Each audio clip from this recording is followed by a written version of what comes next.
Good evening, ladies and gentlemen. Welcome back to another edition of our podcast, Get Off the Damn Fence. That's right, we're back. Another week. I'm back. That's right. Y'all missed me. I know. I wasn't here last week, but Calvin and Justin held down the fort. You know Shout about out your ass. Calvin Thomas, co-host Justin Beard and Barbara Harris. Gentlemen, it is a pleasure. I am proud. I'm happy. Y'all did an excellent job last week. Of course, I was in the comments all night watching you all closely. I was at work. Had other duties to do, but I did enjoy the show. I thought y'all did a fantastic job. All jokes aside, y'all kept it moving. Calvin did a good job keeping the topics flowing. Gonna work with you on the graphics. I had to log in a few times and make some changes, but you know, when you're deep in debate and a good conversation, and it was one-on-one, some stuff it didn't matter. The show flowed effortlessly last week. Did it? I mean, I thought I kind of helped. Without a third person, I thought I kind of helped push it. They're needless. Okay. Needless. Anyway. No, they all did a good job. I got some solid feedback. They said, well, they missed you, but, you know, it was good. It was good. They ain't hear that from us, but understood. Y'all know what time it is. Must have been the Buffalo Bills fans, but, you know. Nah. Anyway, support Josh Allen. Thank you all for tuning in this week. Be sure we started a little late tonight. We apologize. Some of us don't know what to watch do no more, but we appreciate you tuning in, and be sure to share the live. Let everybody know that we're on tonight, and then just show us some love. We got a lot going on. Basketball season, NBA starts next week, so we're going to finish up our previews of the divisions. We have 2 left we'll get into tonight, which will set us up for next week, where we will give our full predictions on who's going to win the NBA championship and all that. So we'll have an extra special show concentrating on NBA next week. As we know, opening night is Tuesday. Doesn't really make a big deal, and that's going to change nothing. So you can wait an extra day to hear our final thoughts on everything of that. But also tonight, we got some news, following up on WWE from the weekend. Big news took place on Monday night. On really Monday morning, they were in Australia. So if you were waking up, you probably saw the news breaking of what happened in the Raw. We'll have our thoughts on that. But of course, we start here first with the NFL, and a lot happened over this weekend. And all I'll say is the bye could not come soon enough for the Baltimore Ravens, because guys, as a Ravens fan for as long as they've been in Baltimore, I really am scratching my head to think back to a time where I don't know. I think my opinion is so different from a lot of people's opinion. And I think it's difficult for me to kind of put it into words how frustrated I get with this team. Not because of, the injuries. We know injuries happen, okay? Lack of effort. There's going to be some plays where people take plays off. We get that. But the decision-making by the management and the coaching staff still continues to now boggle my mind. Now, I know you might be wondering, what is he talking about? All right, so I work at the Ravens Stadium, as some of you might know. So I have a little bit more insight on some things. Now, I'm not speaking out of turn. I know some people might be tuning in like, oh, you shouldn't be talking about that. Hey, that's what you tune in for. If I got some insight, I'm going to give it to you. Now, what was said to me was Lamar Jackson could have played on Sunday. He very much so could have played on Sunday, but the decision was made to keep him out a week so he could have that 2 weeks off, get ready for the home stretch of the season. But if need be, if it was a playoff game or something was on the line, Lamar could have played in that game. So much so that right after the game, John Harbaugh already said, yeah, he's playing in 2 weeks. He's ready. He'll be ready. Like, he could have went on Sunday. And why is that important to me? I thought that the Ravens defense actually stood up on Sunday. I thought the Ravens defense actually went out there and competed. I thought that players that were injured on our defense, strapped up, who could have very easily said, hey, Give me the day off. You know what I mean? If we throwing in the towel, let's throw in the towel. Give me another 2 weeks to get ready. But no, if we trying to get back in this season, you have people who were on the verge who could have sat out. That the coaching staff could have said, yeah, sit them out. But no, Kyle Hamilton went out there. Marlon Humphrey went out there. You had guys who I thought laid it on the line. Were there some misassignments here and there? Of course, that's going to happen. But then as though we were going up against a Rams team who we know can put up points. Now, I know Puka got injured earlier in the game, but overall, the effort by the Ravens defense to hold that team to 17 points, and a lot of the game, it was close. And the offense really wet the bed at the goal line a few times and on some crucial plays where if you're telling me Lamar Jackson, if he's playing that game, we don't score more than 3 points, I just think with the season on the blind, with the record at what it is, you got to put all your chips to the center of the table and play football. Am I blaming Lamar? Did Lamar say no? That's what it sounds like. I don't want to know. I'm blaming the coaching.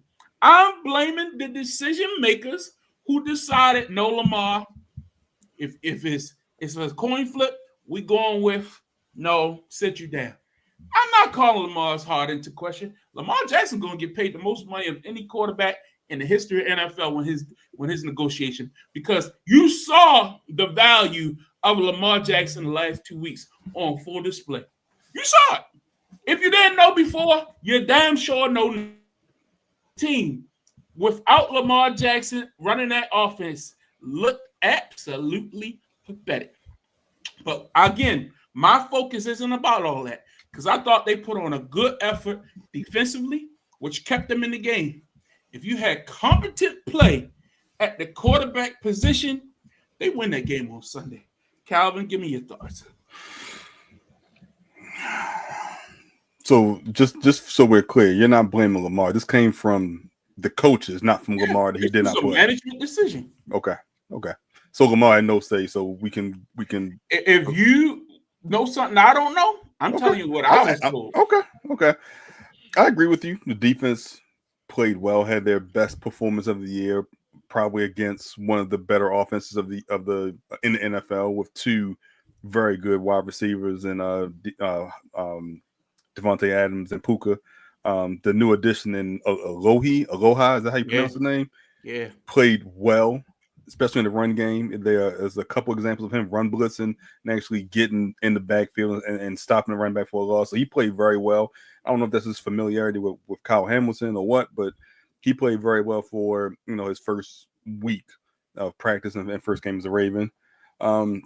I think the elements played a part as well because the high flying offense was really high flying because of the rain and some of the wind.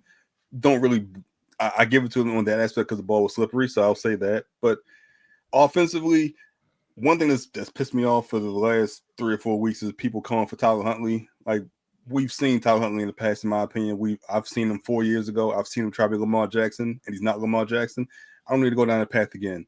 You want to blame Cooper Rush for playing bad? That's fine. Tyler Huntley is not playing any better. There's a reason he's on his third team in 14 to 15 months, or his fourth team if you count Cleveland twice, in my opinion. You want to say he's more athletic? Fine, but he took more sacks than Cooper Rush did on Sunday as well. You want to say he dropped back more? There's a reason he didn't get those passes off. But that's no whole other conversation. To those people I know you're watching, that was directed at you. Offensively, look, I think that this week wasn't must win yet. I think the schedule lines. What I mean by that is if Lamar was not healthy enough to play, don't rush him back. That's what I mean by that, especially with the bye week coming. But if he could have played, do you play him? You say he could have played. Was he not? Was he 100%? Was 90%? Give me your estimation. Who's 100%? Give me your estimation. I would say 70. So would he have been limited in his what he does normally? I mean, at the end of the day, everybody's injured. No. Everybody's my point injured. being, Everybody's hurt. My point being, can Munkin call the game regularly as he would if Lamar was 100%? I think he would have. Okay, then he should have played. I think if Lamar's arm and legs or again, This is from If you're somebody saying who would know. if you're saying his legs were healthy and his hamstring was fine, then yes, he should have played. But if you're saying he couldn't run, he couldn't get out and he couldn't get out in the pass game, then I would say no. But if you're saying if a game that mattered, he could have played, then maybe he should have played. But like I said, I just think when you don't think the season was on the line, is what you're saying.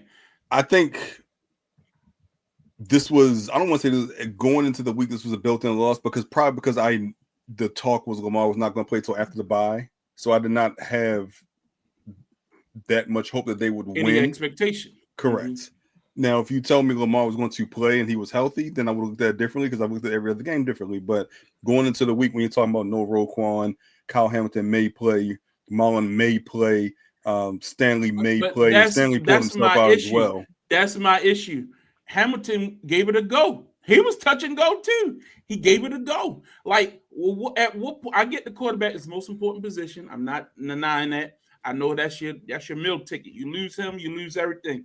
But if you're going to pack it in and say, "Hey, we don't need this win," sit Hamilton. You know what I mean? Sit everybody who's on the verge. You sit them all. They all valuable. We've seen the defensive pieces just as valuable. You lose a Roquan, we just as much in trouble as you lose a top running back or quarterback. I'm just saying, if you're going to make the decision to wave the white flag, wave the white flag. That's my problem. But anyway, Justin, your thoughts. If you're on what you call, I know that you're not a medical expert, but if you're 70%, I just said 70. I understand. I just say he wasn't medical. I just gave you a way out. What was his injury again? Can you tell the people? Hamstring. One of the thickest, one of the most inconsistent injuries that you can have is the hamstring. That is like top 3 when it comes to things that can often get re-injured. And once it gets re-injured, you're going to be done for even longer than what you were the first time around. Take it for someone that has Mike Evans on his team where he gets hamstring injuries every single year. It's going to happen, right? So for certain people, I say that to say if they said one more week heading into a bye week where that quote unquote, let's say 60 to 70 or 60 to 80%. Guess what? Now that 60 to 80 turns into almost perfect 100%, in which what you want Lamar Jackson to be because he uses his legs as much as he does. The fact that the coaching staff made that decision, they took it out the player's hand, which is a lot of times that's what we tell people. Hey, coaches, you need to take it out the player's hand. You need to be a coach. Sit him down for one more game, a game that you should have won at the end of the day. And then on top of that, he gets an extra week off for the bye week. That is what you want. You want him to come back against Chicago and hit the ground running. And hopefully y'all can go on a winning streak to go and carry that into the playoffs. Now, with that being said, that's why this wasn't a must win. You still have an opportunity to win. You still have that chance, but you have to hit the ground running after the bye week. The person that I blame for this loss, the defense showed up. The defense held the team to 17 points. You're supposed to win that game. It is what it is. 17 points in today's NFL, that's not a lot. You was at goal line multiple times. You had turned the ball over. And that wasn't all on Cooper Rush or Huntley. That wasn't all on them. Zay Flowers is the reason why you lost this game. It's just it is what it is. You have to play mistake-free football, and he didn't. He was very careless with the ball. And Cooper Rush handled the ball. I don't know whether you want to blame him. I don't want to blame Zay. I think you can blame both. It was a matter of turnovers, and that's not coaching. That's not the offensive line not doing what they're supposed to do. All those other issues that you had, that wasn't that. That was a player not protecting the ball on multiple fronts, and that's how you lose games. You were not in a position to have to overcome turnovers. You had 3 turnovers in this game. You're going to lose. So with that being said, the defense showed up. The offense wasn't as bad as predicted. I can say that. You could have got more than 3 points. You should have got more than 3 points. And that's just what it is. You couldn't punch it in when you needed to punch it in. And it was absolutely pathetic play calling. You got to call Todd Monken out for his play calling. First of all, this tush push. Look, guys. That's what you're calling it? I just don't understand sometimes when you have a hammer, you have to make them the nail. Like if it's first and goal, you have Derrick Henry. Like Then they tried to get Detroit. even if he stopped you the first time, do it again. If he stopped you the second time, do it again. If he stopped you the third time, hopefully you're a little bit closer. Then maybe no, do it again. Like what are we doing here? You're trying to be too cute, and I do blame the offensive line for that. They get no push. I don't know what it is, man. How do you get no push on a run play? That is like offensive linemen love the run block. Like they love it. These guys go back and watch the film. Man, They just allow. Go watch 77. They allow so much penetration right off the line. It's just like as soon as the ball, it's like they know the snap count. Like it's terrible, like pathetic. It's utterly pathetic. And then here's the thing with Zay Flowers. When you know you're at such a deficit talent-wise at the quarterback position, or your opportunities are going to be so minimal, that's when you try to do too much. That is Zay's one of those fumbles. He caught the ball. He made a good cut. He tried to zig it back, and then go back, get extra yards. He got too close. He got too close to Derrick Henry, and that fumble aura hit him. That's really what it was. No, when he cut back, he almost ran into his own guy, and then he got stripped trying to make another play. Field. Like you're trying to overcompensate, and that's the problem. That's when you get yourself into issues. Cooper Rush was not good at all. Huntley, when he came in, he at least gave him a little spark. You know what I mean? The excitement started pumping up in the crowd. You had an option to run. The crowd? The people who were left. I was there. It was bad. It was bad, okay? It was bad. But Derrick Henry actually ran the ball well on Sunday. He had a $120. He had like 25 carries. That's what you want. Get the man the ball. But one down in the goal line area when it's time to score. How about continue to give him the ball? Why are you being cute? Why are you being stupid with football? Same thing as against Detroit. And turning the ball over and out 2 times. Again, you bit yourself. The defense was doing a very good job. Give them credit. I'm not your boy this week. I thought he called a pretty good game. I watched the film back. I thought he did actually a good job making adjustments. And that's all I asked for him the last couple of weeks. When you don't have the guys, you can't go man to man all the time. 2 deep safeties and let the guys play underneath. That is elementary football. But if you don't have the corners who can run sideline to sideline with these fast receivers, you can't play that type of defense. You have to go to the zone. And again, the pressure was there. They actually made Matthew Stafford make some mistakes with the football. Throw it before he was ready. Again, something to build off. We'll see what happens in 2 weeks. But again, we don't need to talk about this game forever. It is what it is. It's not great, but we're going into the bye. The schedule is what it is. So we come out of the bye. You got the Bears, Dolphins. The Bears are looking better. 2 games in 5 days. Bears looking better than you thought. The Dolphins have lost some close games. They should have lost Monday night. I ain't gonna say they're looking better than I thought. But they Time to turn over. But they didn't lose. That's the point. You know what I mean? Like the Vikings. That's not an easy win. The Browns, the Jets, the Bengals, they got Flacco now. You never know. All right. I mean, you got to battle it out versus the Steelers. We'll see what the Steelers at. They might be injured by then. You don't know. They old. Is McCarthy be back by week 10? Maybe. Yeah, they was looking at him trying to play this week. So shit, that might be. Who knows? If that's might be better thing for him. Yeah, who knows? Yeah, but the Patriots looking all right. They looking all right. They playing for that division that late. Again, that game. If you win that game this past week, you feel a lot better, in my opinion. But again, Lamar Jackson's the great equalizer. If he's playing at a high level, you always got a chance. Look at the offense production and the drop off. You averaging 30-some points a game with him. Show you who the real MVP was last year. I mean, you saw it on display. Everybody told Derrick Henry made him better. Well, Derrick Henry's still great. I'm not taking away from. I think play calling has not helped Derrick Henry. I really believe that. Early in the season, They were not utilizing Derrick Henry at his fullest capacity. Did he have those 2 fumbles? Yes. But still, was no rhythm established. I thought they did a good job running the ball with him on Sunday. They just did not do a good job when it was time in the scoring range. Todd Monken has to hold his hand in the air for that one. You don't agree? Yeah, I agree. Look, I one thing I haven't mentioned, I went back and looked from 2 years ago. One thing that hasn't been talked about enough, in my opinion, is EDC. And I'm not blaming EDC, but his decision to let the top 2 guards from each of the last free agency classes leave, and Kevin Zeitler and Patrick McCarry, and how they helped Linderbaum and the right guard 2 years ago was John Simpson. Last year was Falele. How that one guard assisted your center and your right guard to where they could double team multiple opponents on multiple plays and not have to play one-on-one. Now you have Linderbaum having to help both sides or having to even take more blockers one-on-one.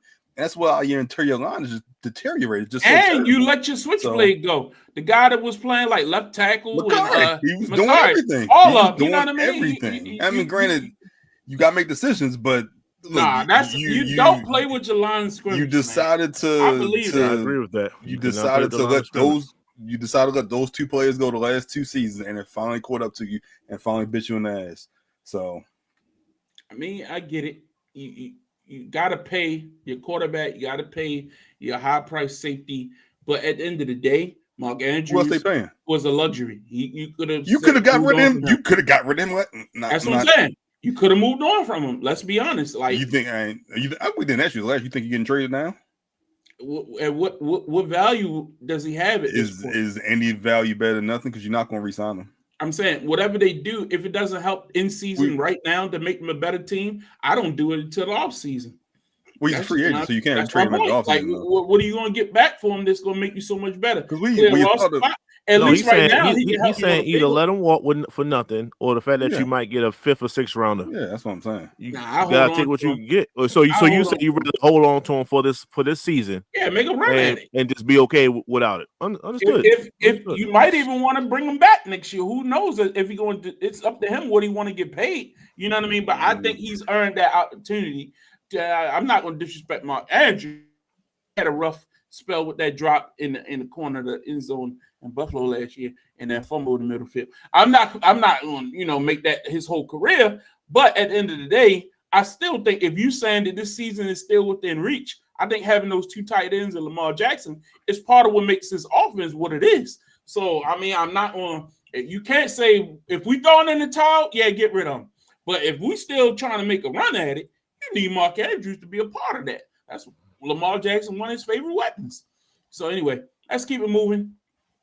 Also, from this past week, you had the Tampa Bay Buccaneers defeating the San Francisco 49ers 30-19. Baker Mayfield pulled out some great plays in the fourth quarter, especially. Man, we talk about the Ravens injuries, but you got to look at both of these teams. Yeah. Look at both San Francisco, who was completely depleted, and lost Fred Warner in the middle of this game, and he looked like he's going to miss some significant time. And then you got Tampa Bay, who's missing all types of players, Bucky Irvin, and then they lost a great rookie receiver in this game. He looked like he's going to lose, miss some a little bit of time there. He was without Mike Evans, without just too many players to name, to be honest with you. So if we're talking about injuries and a quarterback or a player overcoming those injuries, and I heard you all's discussion last week about the MVP, and I got to give it to him right now. You know, Justin said top 5 Baker Mayfield, and right now he's playing like the MVP Baker Mayfield. I'll give him credit where credit is due, and it's not just off of what he's doing; it's when he's doing it. At the end of these games, clutch plays that put his team in position for victory, and also the players that he's missing. I think that's important too. That's very important. I'll start with you, Justin. What's your thoughts on this ball game? Yeah, right now we're missing our top 4 receivers right now. By the end of that game, he didn't have his top 4 receivers, and he's missing his playmaker, running back, and Bucky, and he just finds a way to do it. This is when you start to go back to, I guess that's the thing with the Ravens. And I hate to compare it to the Ravens guys, but we just talked about them and we hear about them all the time. You want to see systems in place, whereas though you might not have the same production like you want to have, but you can still see the offense and the defense try to do things where it's like, okay, I can see what you're trying to do. You might not have the players to do it, but it don't look like it, you guys are down and out. And that's what's happening with Tampa Bay, especially with their offense. And they're doing a great job. Baker's doing a great job of just staying in games, making things happen, and relying on people to step up. Right now, we got Tez Johnson. I know he's not a household name.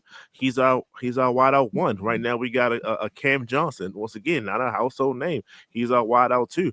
And you still got Sterling Shepard there. That's his boy from college. So they have a decent nucleus around. Rashad Wright is still good, but you look at Rashad Wright's stats, that's our starting running back right now.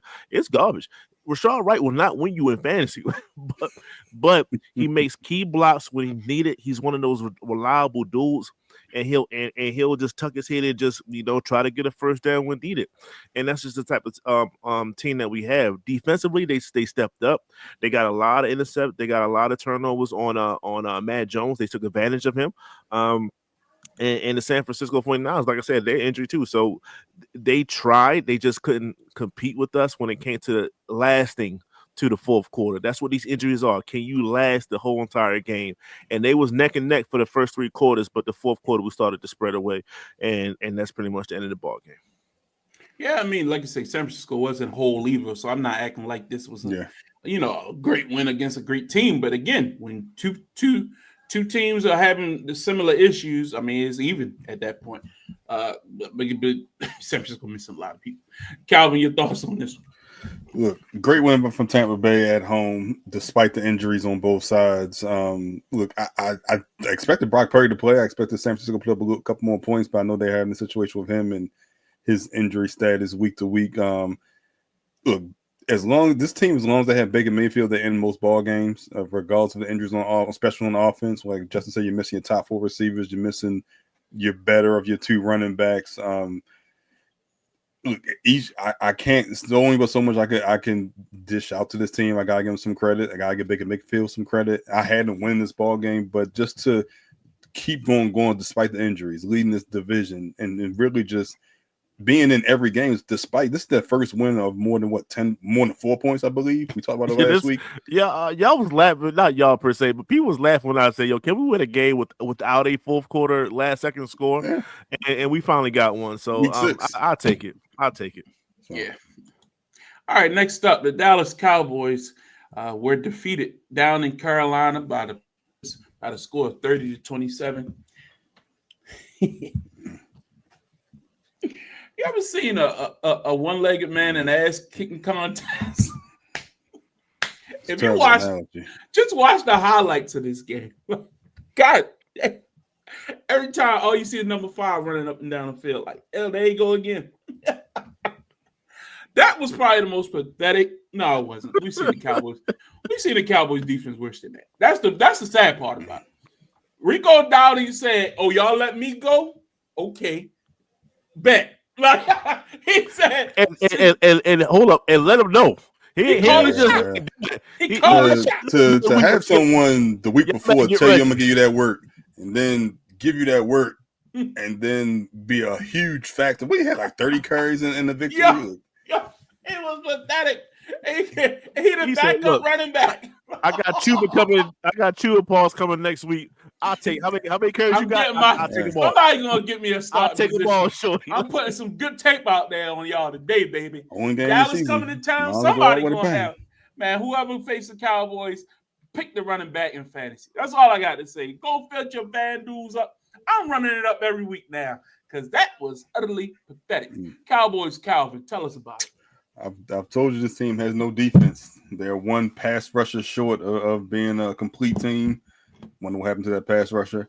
And then they decided to trade for a defensive tackle and still can't stop the run. So you got a Kenny Clark. You said we're going to focus on stopping the run, and you still give up $180 to a former running back, to your former running back who you let go in the offseason, who knew everything that you could do on he could do on defense, just exposed them. If I remember correctly, he even added like 5 catches for 50 yards because his touchdown was a reception. It wasn't even a run.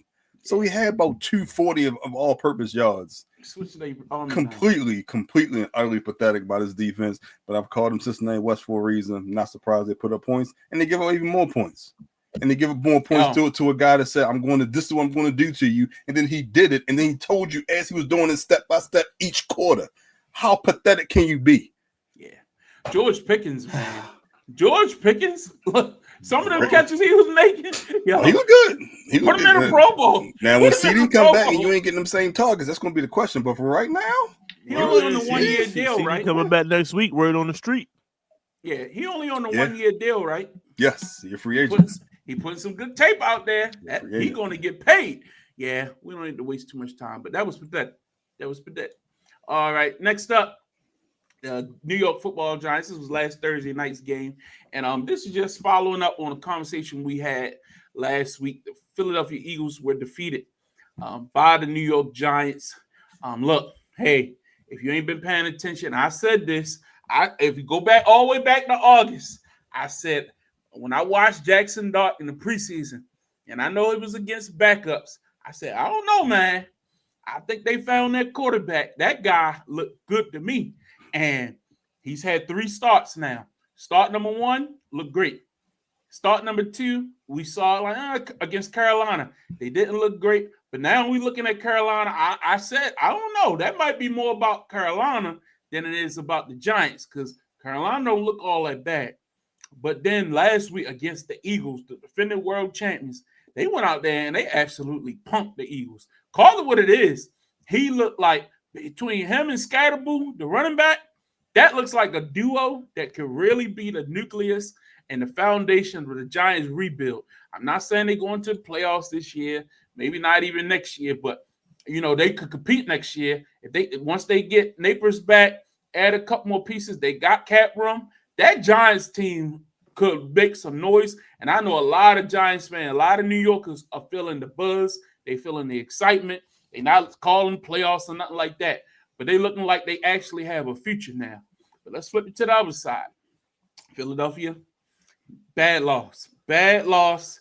You went out there and you passed the ball all over the field like you wanted. And you, once again, neglected to get Saquon Barkley involved in the game plan. I can't understand it. It's a schizophrenic play calling in Philadelphia that to me is going to be their downfall. They need to get back to everything starts with running the football. The play action pass works better.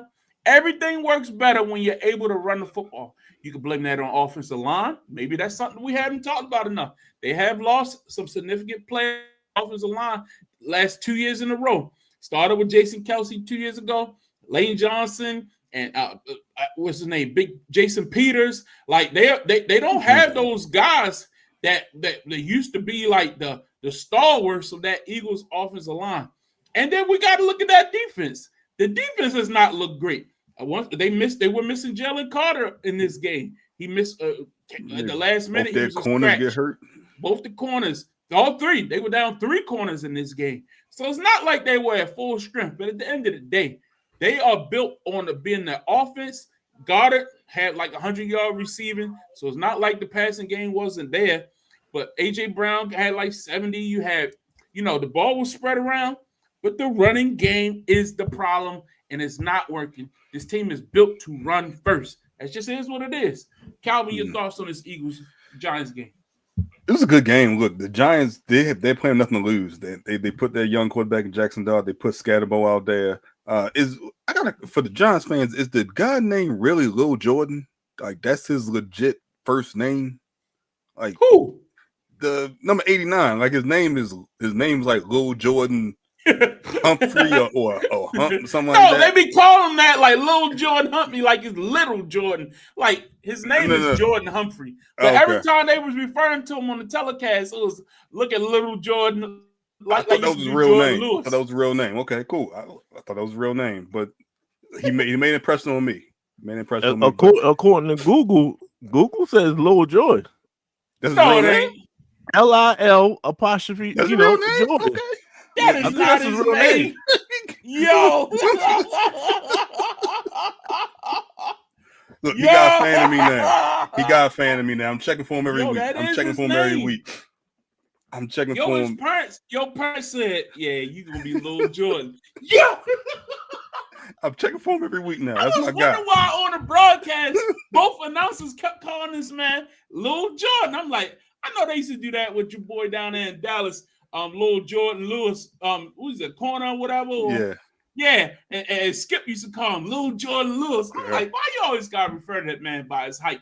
But anyway, go ahead, finish your point. Yeah, but look, he got a fan of me now. I'm checking for him every week. But look, this Philadelphia team, we talked about this a couple weeks ago that this will eventually catch up to him. And one thing I didn't realize, the last 3 years, I think they've lost their offensive coordinator just because of they became the head coach or they left for whatever reason. Whenever they promoted from within, that's when they've had these lapses in on offense. 2 years ago, when they had the lapse down the end of the season, same thing. They promoted from within. So just wondering if history's going to repeat itself. But this starts, like you said, with the run game, but it also starts with Jalen Hurts playing better football. When you playing against a team that you're supposed to beat, you can't throw those bad interceptions like you happened on last Thursday. It starts with him, in my opinion. Oh. That's his first interception in like 3 years. Was it a bad interception? I mean, it was a bad pick. Okay, like you do it all the time. That's my point. What you should have pointed out was that missed opportunity that he missed. He missed Devontae Smith on. That was coming up next. That was coming up next. I mean, he was wide open before the half. That was coming up next.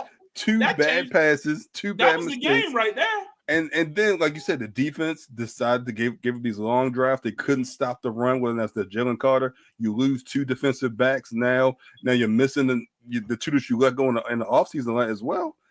It's just a ton of problems with this team. And look, when you have a team, you've lost two in a row. You've lost two in a row in pretty bad fashion.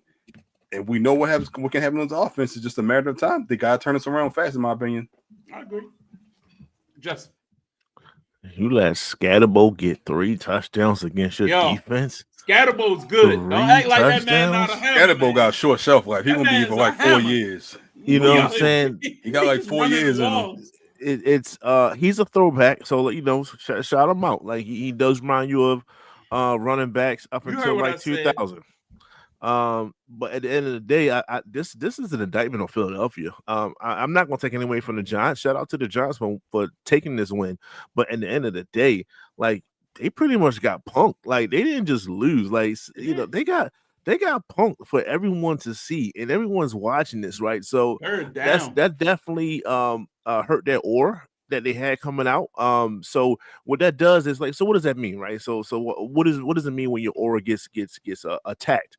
That means, when the reporters they'll ask more questions, and you can't necessarily say, we the defending champions, so A, B, and C. No, they're saying, Scatterbo just had 3 touchdowns against y'all. What do you think is going to do to your turn? Like they're going to ask more probing questions, and either that's going to frustrate somebody, or that's just going to you just brush it off and say we're going to stick to the course and do the Bill Belichick in kind of a way. With this team as ego led by this type of team, they have a problem with that. I don't think all answers are going to be just as positive as you want them to be. They are looking for holes to poke on this particular team, and guess what? It's happening. It's going to start happening. It's going to get worse. This team is not built for those type of questions. This team is not built. They're not mentally strong enough for that. So I see this thing getting a lot worse than getting better, and that's the problem here. They need to do something. Hopefully a bye week comes and that they can rectify certain things. They need to go ahead on it and destroy a good team to exercise some of those demons. But until that time comes, this is a sinking ship. Let me ask you a question. You say they're not built. Jalen Hurts don't get too high. He don't get too low. Well, he answers every question just like a robot, almost like. You're right. Saquon Barkley score a touchdown, hand the ball to the official. He in any interview, he talked very matter of fact. The person you're talking about, who are you talking about? You're talking about AJ Brown? Devontae came out and said something. AJ Brown came out and said something. It's only a matter of time for other people start to turn. I'm talking about not necessarily like the main players. You're going to get the other players that's going to start talking eventually too. Some of those other people on the team. But I'm saying you said they're built to talk. I'm just trying to figure out who are these people, because that alluded to that they have a history of I doing just named two players off top. Well, AJ Brown don't say nothing every time he posts a He cricket, uses his words, subliminal. his books. It's like a subliminal. That's not plugging holes. That's not plugging holes. That's just keeping it. That's saying, hey, there's a hole right there. That's what AJ Brown does. He lets you know the obvious what's going on. It would be great. But even the offensive Lane Johnson came out and said like the offense is vanilla and things like that. Like that, he did say that. That's not what you want to hear. When exactly, you're going to start say or hearing people speak more of the truth of what's going on, and sometimes you just gotta lie. You gotta lie. Sometimes you just gotta lie. They're not lying anymore. That's a problem, man. Well, I just think I'd rather somebody come out and speak than be passive aggressive and like, oh, when someone asks you, was there players only? What players only mean? I don't know what you're talking about. Huh? What do you mean? Huh? That's not like that. That's not is sucker shit to me. Like it's not helpful to come out there and you ask Saquon. Saquon said, yes, we had a meeting. We talked over some things. We're gonna iron some stuff out. You go to AJ, ask him the same thing. So the play only me, huh? What you talking about? You're making it a story. All of that, like it was no story. Like, okay, good. Y'all had it. It was a story. They was asking about it. No, I'm saying it didn't have to be a big story. It could be, yeah, we need to talk and iron some stuff out. We're going to work on getting this thing back the ship, right? The ship. Don't act like, oh, everybody lying. That's what I'm saying. It's passive aggressive. Look, I heard that it was just a conversation between Jalen Hurts and Saquon Barkley, and they happened to see AJ come through, and they hollered at AJ to come join them. Well, that means y'all wasn't inviting me to start with. Y'all was having that conversation and happened to see me, and now I'm a part of the conversation. So no, we did not have a players only meeting. They invited me to a conversation they was already having. So technically, he's still telling the truth. Again, from you, who you heard that from might be lying too. You don't know because these people not speaking on it. That's the problem. You can't do all these subliminals. That you can't throw rocks and hold your hands. You can't post these quotes and stuff and then say, "I wasn't talking about that."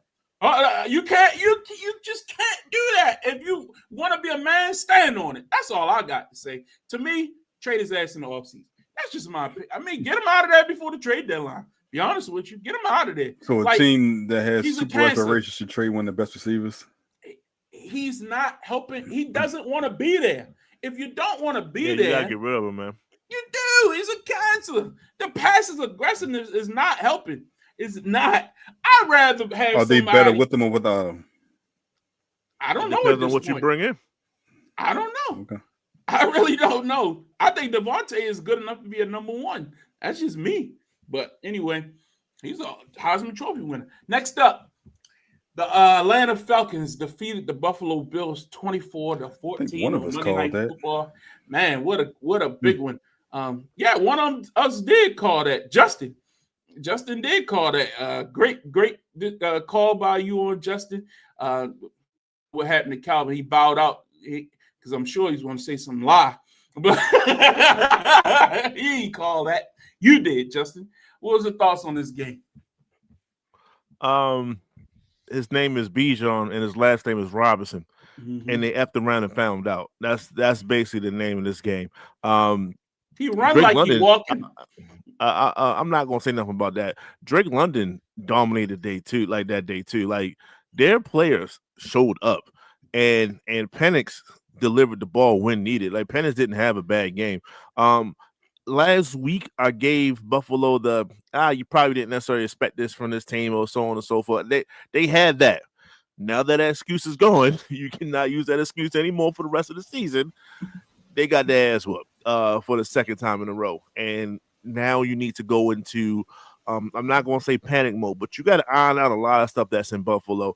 And it's normally around that wide receiver core that leaves a lot to be desired. So maybe they might want to make a trade to another team that's having issues with their guy to bring in a star. I don't know if they're going to go that route with it, but hey, I'll give up a couple draft picks if I'm Buffalo to bring over AJ Brown. Hint. They need issues. But with that being said, Atlanta did what they're supposed to do. They didn't understand the weapon that is Bijan Robinson, and he fully took advantage of the Buffalo's defense. And Drake came in and and made his plays on top of it. So this is just a well-rounded victory for Atlanta. They are 3-2. They are a tough team. They are a very tough team in which other players, other teams in the division should very, very, very keep the eye on because they might be getting it. We was hoping this whole time that Atlanta wouldn't get it, like to, put it all together. Pause. They might be on that lane right now. So hopefully that doesn't happen. Hey, shout out Calvin. You did pick this one correctly. Justin did not. Thank you. I know. Call on your part. You should have admitted it earlier, dumb. You're gonna give him credit, like he would have the courage to go out there, like he would go out there and pick Michael Penix. I never said like I was right. I never opened up by saying it was the other Monday night game. I mean, the other primetime game. You picked the Chiefs. My bad. But go ahead, Calvin. What's your thoughts on this one? Look, I this Buffalo team, in my opinion, has had a problem on offense for most of the year. It's just the competition that they have played has made the offense look better. They've already been in talks from what I've heard with New Orleans about Chris Olave and Demario Davis as well on the defensive side of the ball. But look, this team, for the so-called MVP to be on this team, as I said, he does not make his players around him better all the time when needed. It's okay when you're playing against Miami and James Cook goes off, but when you're needed on prime time, he does not make everyone better. Now, if you want to say that's the receiver's fault because Keon Coleman and Khalil Shakir have not stepped up, that's your opinion. But in my opinion, the MVP should make his players better on prime time. Now, defensively, they got gashed in the run, and this has happened all year long again, in my opinion.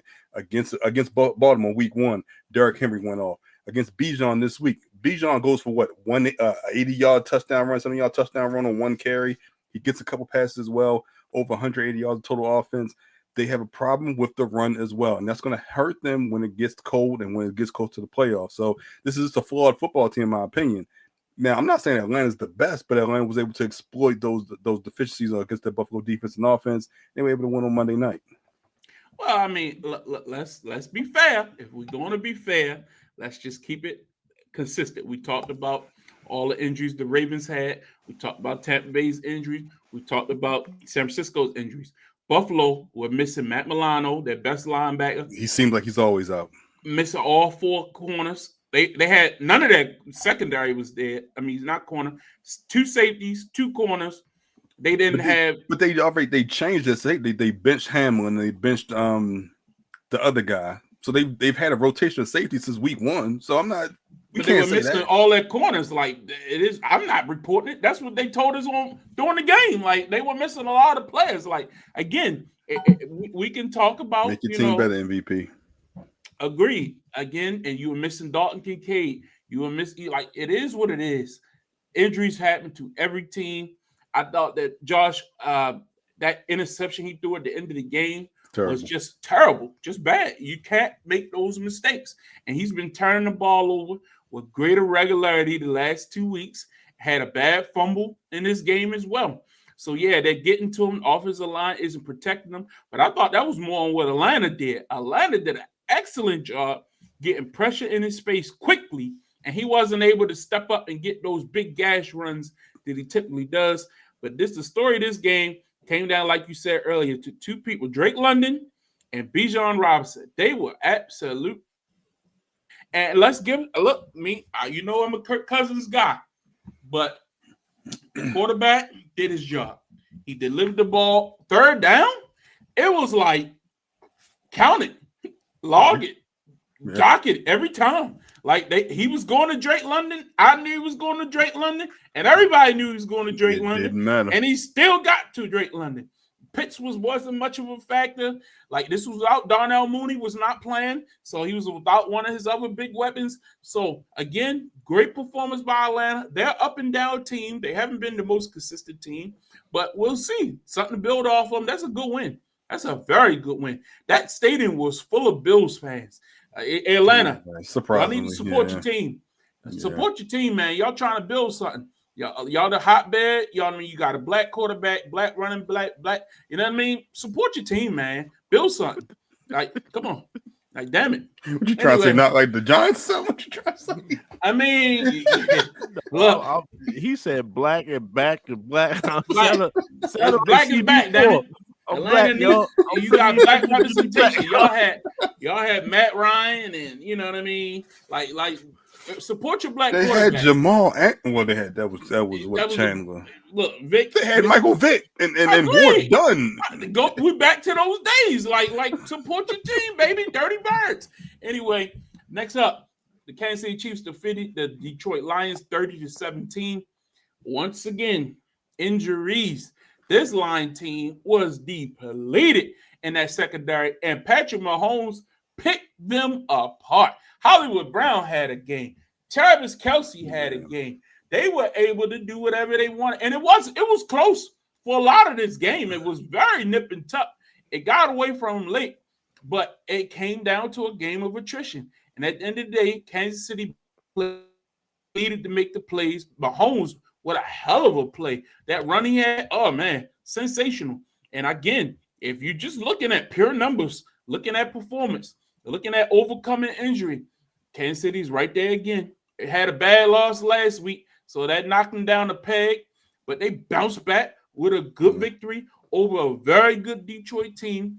Again, Detroit, I don't know. Offensive line did not protect, did not give time. You in Arrowhead, tough place to play, no doubt, but you have to protect the quarterback and give him some time to get the ball off. St. Brown with a bad drop.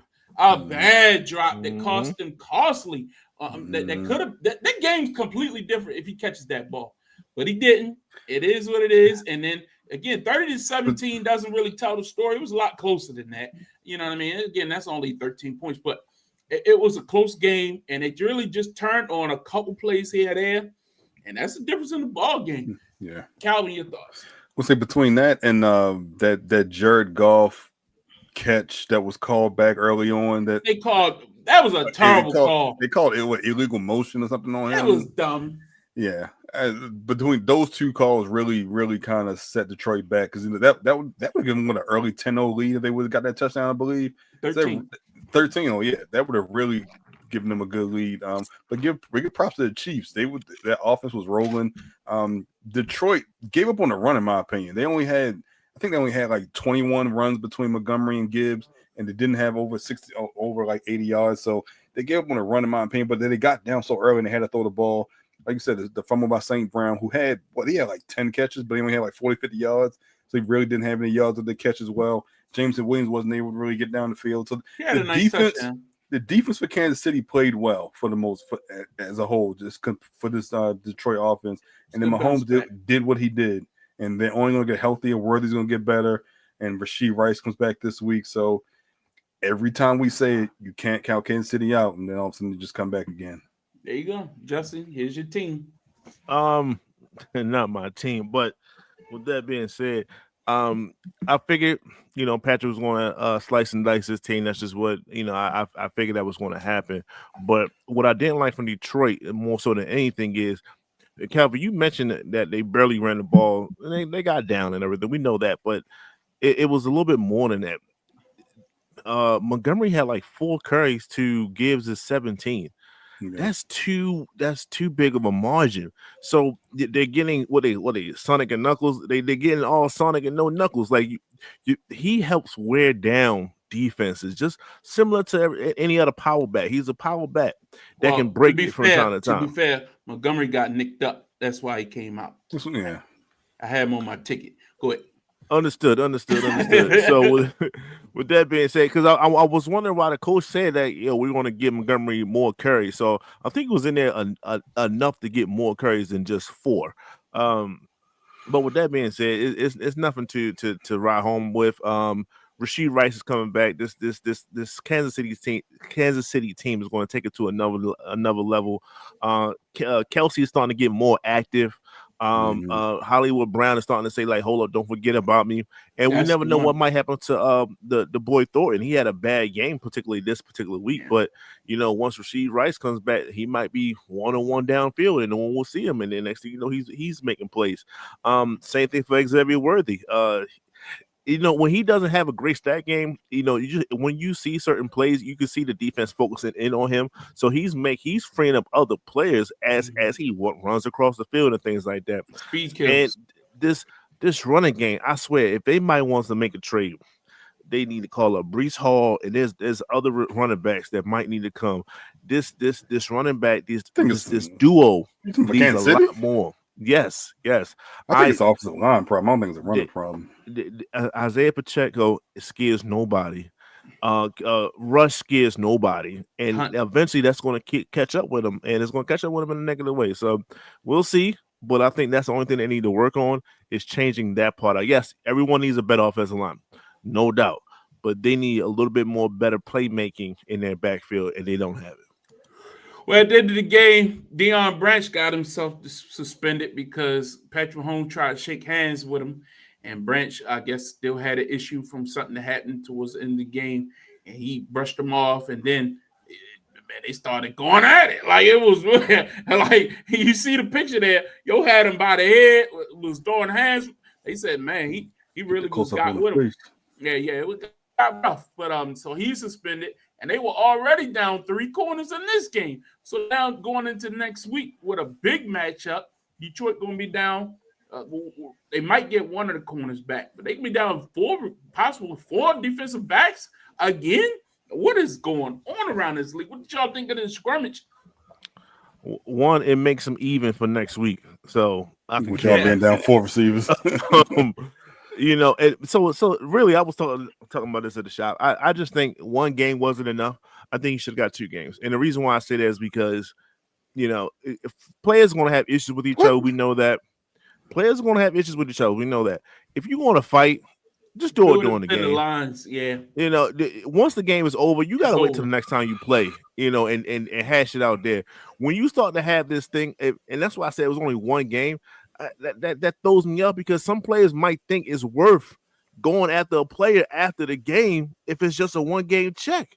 If it's say 2 to 3, now you're like, oh, wait a minute, I need those. Yeah. But that one game is like, yo, I'm gonna see you after the game, and then that can really happen. This is football. You know what I'm saying? So I'm a believer. I didn't necessarily listen to Shannon Sharp, but I heard Shannon Sharp say stuff like this in the past.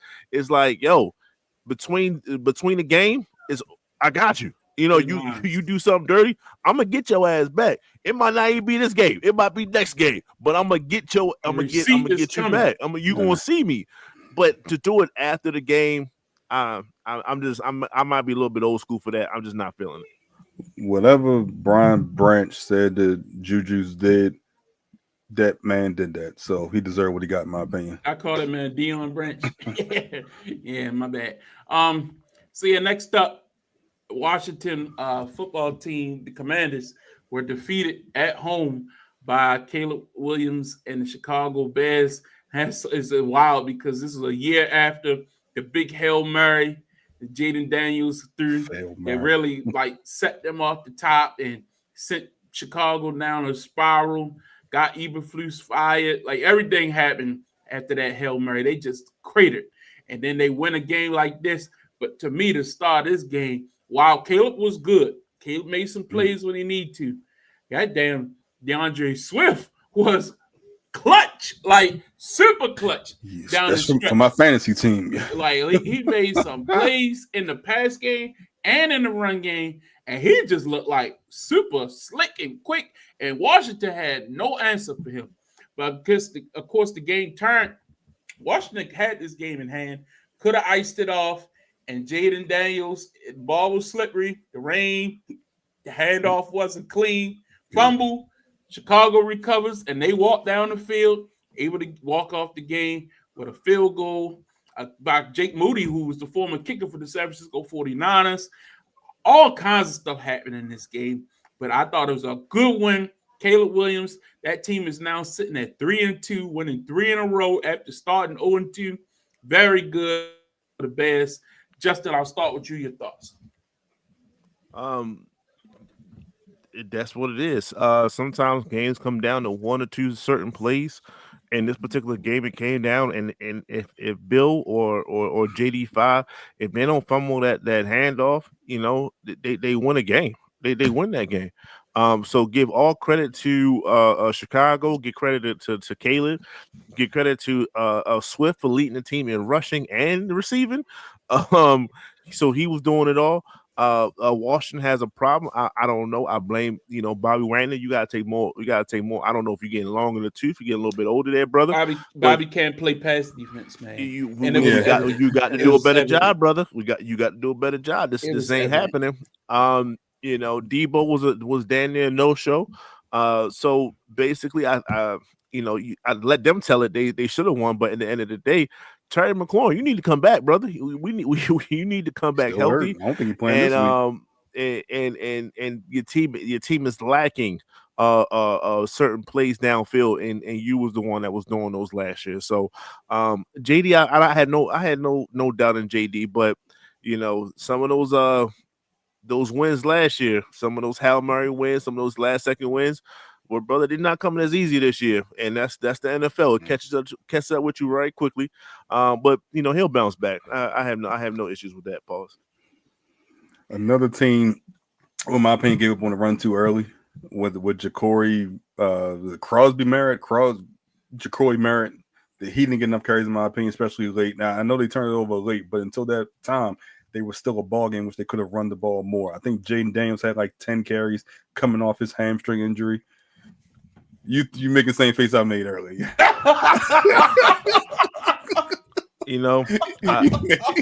saw that earlier as well. Y'all need to be a little bit more professional. Y'all not professional, man. This is not good. When you were talking to the side, I said, but they should have ran the ball more, in my opinion. Look, Jaden Daniels coming back.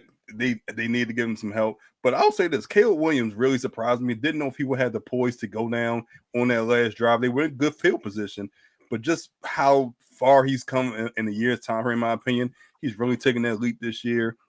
DeAndre Swift was a great game. I know because he's on my fantasy team, and I needed a great game for me to come back on Monday nights. But Chicago 3-2, surprising in that division so far. I just think that they got a chance to continue to do big things in that division. Yeah, man. yeah, everything's good. Next up, real quick, I don't really care about this. I mean, y'all heard me that's your guy. Y'all heard me talk about this in the group chat. I had to mess with you on that one. Miami, y'all owe me a lot of money. That's all I'll say. Tua, you threw the touchdown at the end. Darren Waller has been. If he don't get comeback player of the year, I don't know, man. It's true. The pace he on. Where did he come back from? He retired. Yeah, he was done. He didn't play last year. Yeah. He didn't play last year. He had injuries in Oakland. I mean, he's Las still not Vegas. getting over Daniel Jones. Well, that's true. Daniel Jones came back from the bench. Yeah, where he come from? He played last year. That's what happens. Didn't they give it to old boy in Seattle? That's true. That's true. Oh, Sam Darnold. Yeah, that's true. We'll see. But anyway, yeah, good win by the Chargers in a game they should have lost. But at the end, Tua was at his press conference, and they asked him about, what was the problem, and he had some comments talking about people not showing up to meetings, player-only meetings, people not coming, people saying they want to be bought in, but then they don't do the work during the week, da-da-da-da. What was your thoughts on that? He has later apologized for what he said. I know, Calvin, you hate Tua, so I want to hear your opinion on what he said first, and then I'll come in later. What's your thoughts? Look, I think Tua is trying to turn the season around. He's trying to turn his offense around, try to get everybody on the same page. And for whatever reason, they're not taking him seriously, or they just don't view him as that type of leader. And he just spoke out in his frustration. I'm not going to knock him for trying. You're trying to make the situation better. There's been talks about your head coach being fired for the last 3 or 4 weeks. And you're trying to make the situation better. You're trying to save the season. So I'm going to give you credit for that. And for whatever reason, they just failed to respect him in that aspect, which I don't understand. He's your quarterback. He's the leader of your offense, one of the leaders of your team. So you got to treat him better. So I'm not going to knock him from that. That's not his fault. Now, should they say it publicly? That's another thing. But that was just his frustration, in my opinion, just kind of just coming out at that point because he knew what happened previously. He was asked the question. Obviously, someone talked to the media. And that's how they found out about him. And he just gave his reaction. What's your thoughts, Justin? some players just, you'd be surprised at other things that they can do. And he's walking down a particular runway, and it leaves a lot to be desired. Some people are just better off at doing certain things than him talking about certain things. So, with that being said, I'm tired of Tua. He got to go. Yeah, he got to go. He doesn't take hate my accountability. man like that, man. I didn't say anything hateful. He doesn't take accountability as much as he should. Mike McDaniel, he's done. This team is done. And they just need to look forward to next season. Shout out to Miami. Y'all get somebody else. Brian Flores is right. See, that's it comes down to that. It all comes back to Brian Flores. Tua has been playing solid. Like, I get it. He had 3 picks on Sunday. He has not been bad. They should have beat Buffalo. They beat the Jets. They should have. They beat the Panthers. Like, and then they lost yesterday. I mean, in a tight game at the end. I didn't think he was terrible. Like, you lose Tyreek, of course it's going to be some type of trying to get on the same page with your other receivers. I think him and Waddle have a great connection, but he's trying to send a message to those other guys. Hey, man, y'all want to be great. We need to work out. We need to get together and not just talk about it, be about it. Again, I've seen him do it at Alabama. I've seen him be that guy who can be the spark to turn a team around. And he's been doing a good job delivering the football. Achane and him have a great connection. Again, it leaves a lot to be desired on that defense, which is why a lot of rumors about Rex Ryan coming down there and all kinds of stuff are happening right now because that's what they need to fix. That defense is atrocious.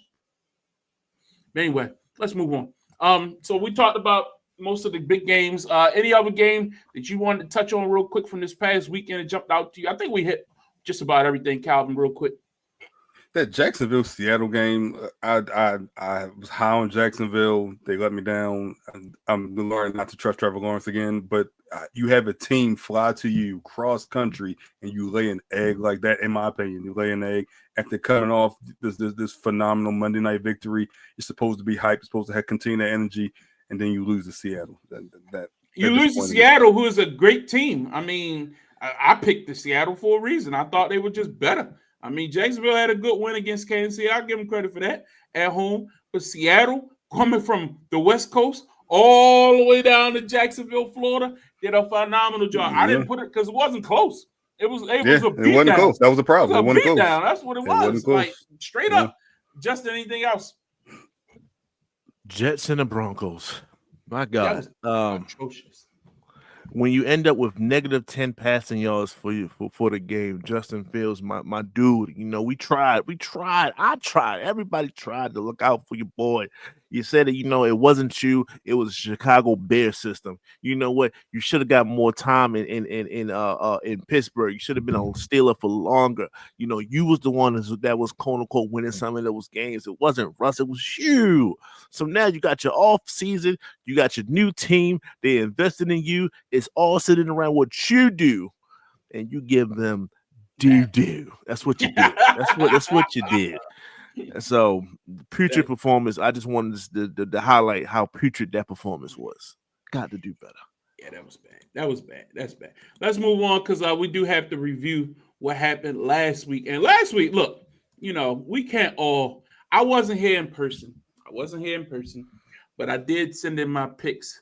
So let's just quickly review where we were at after last week. So Calvin came in with 4 victories. He had the Bucs, the Steelers, the Packers, and the Falcons.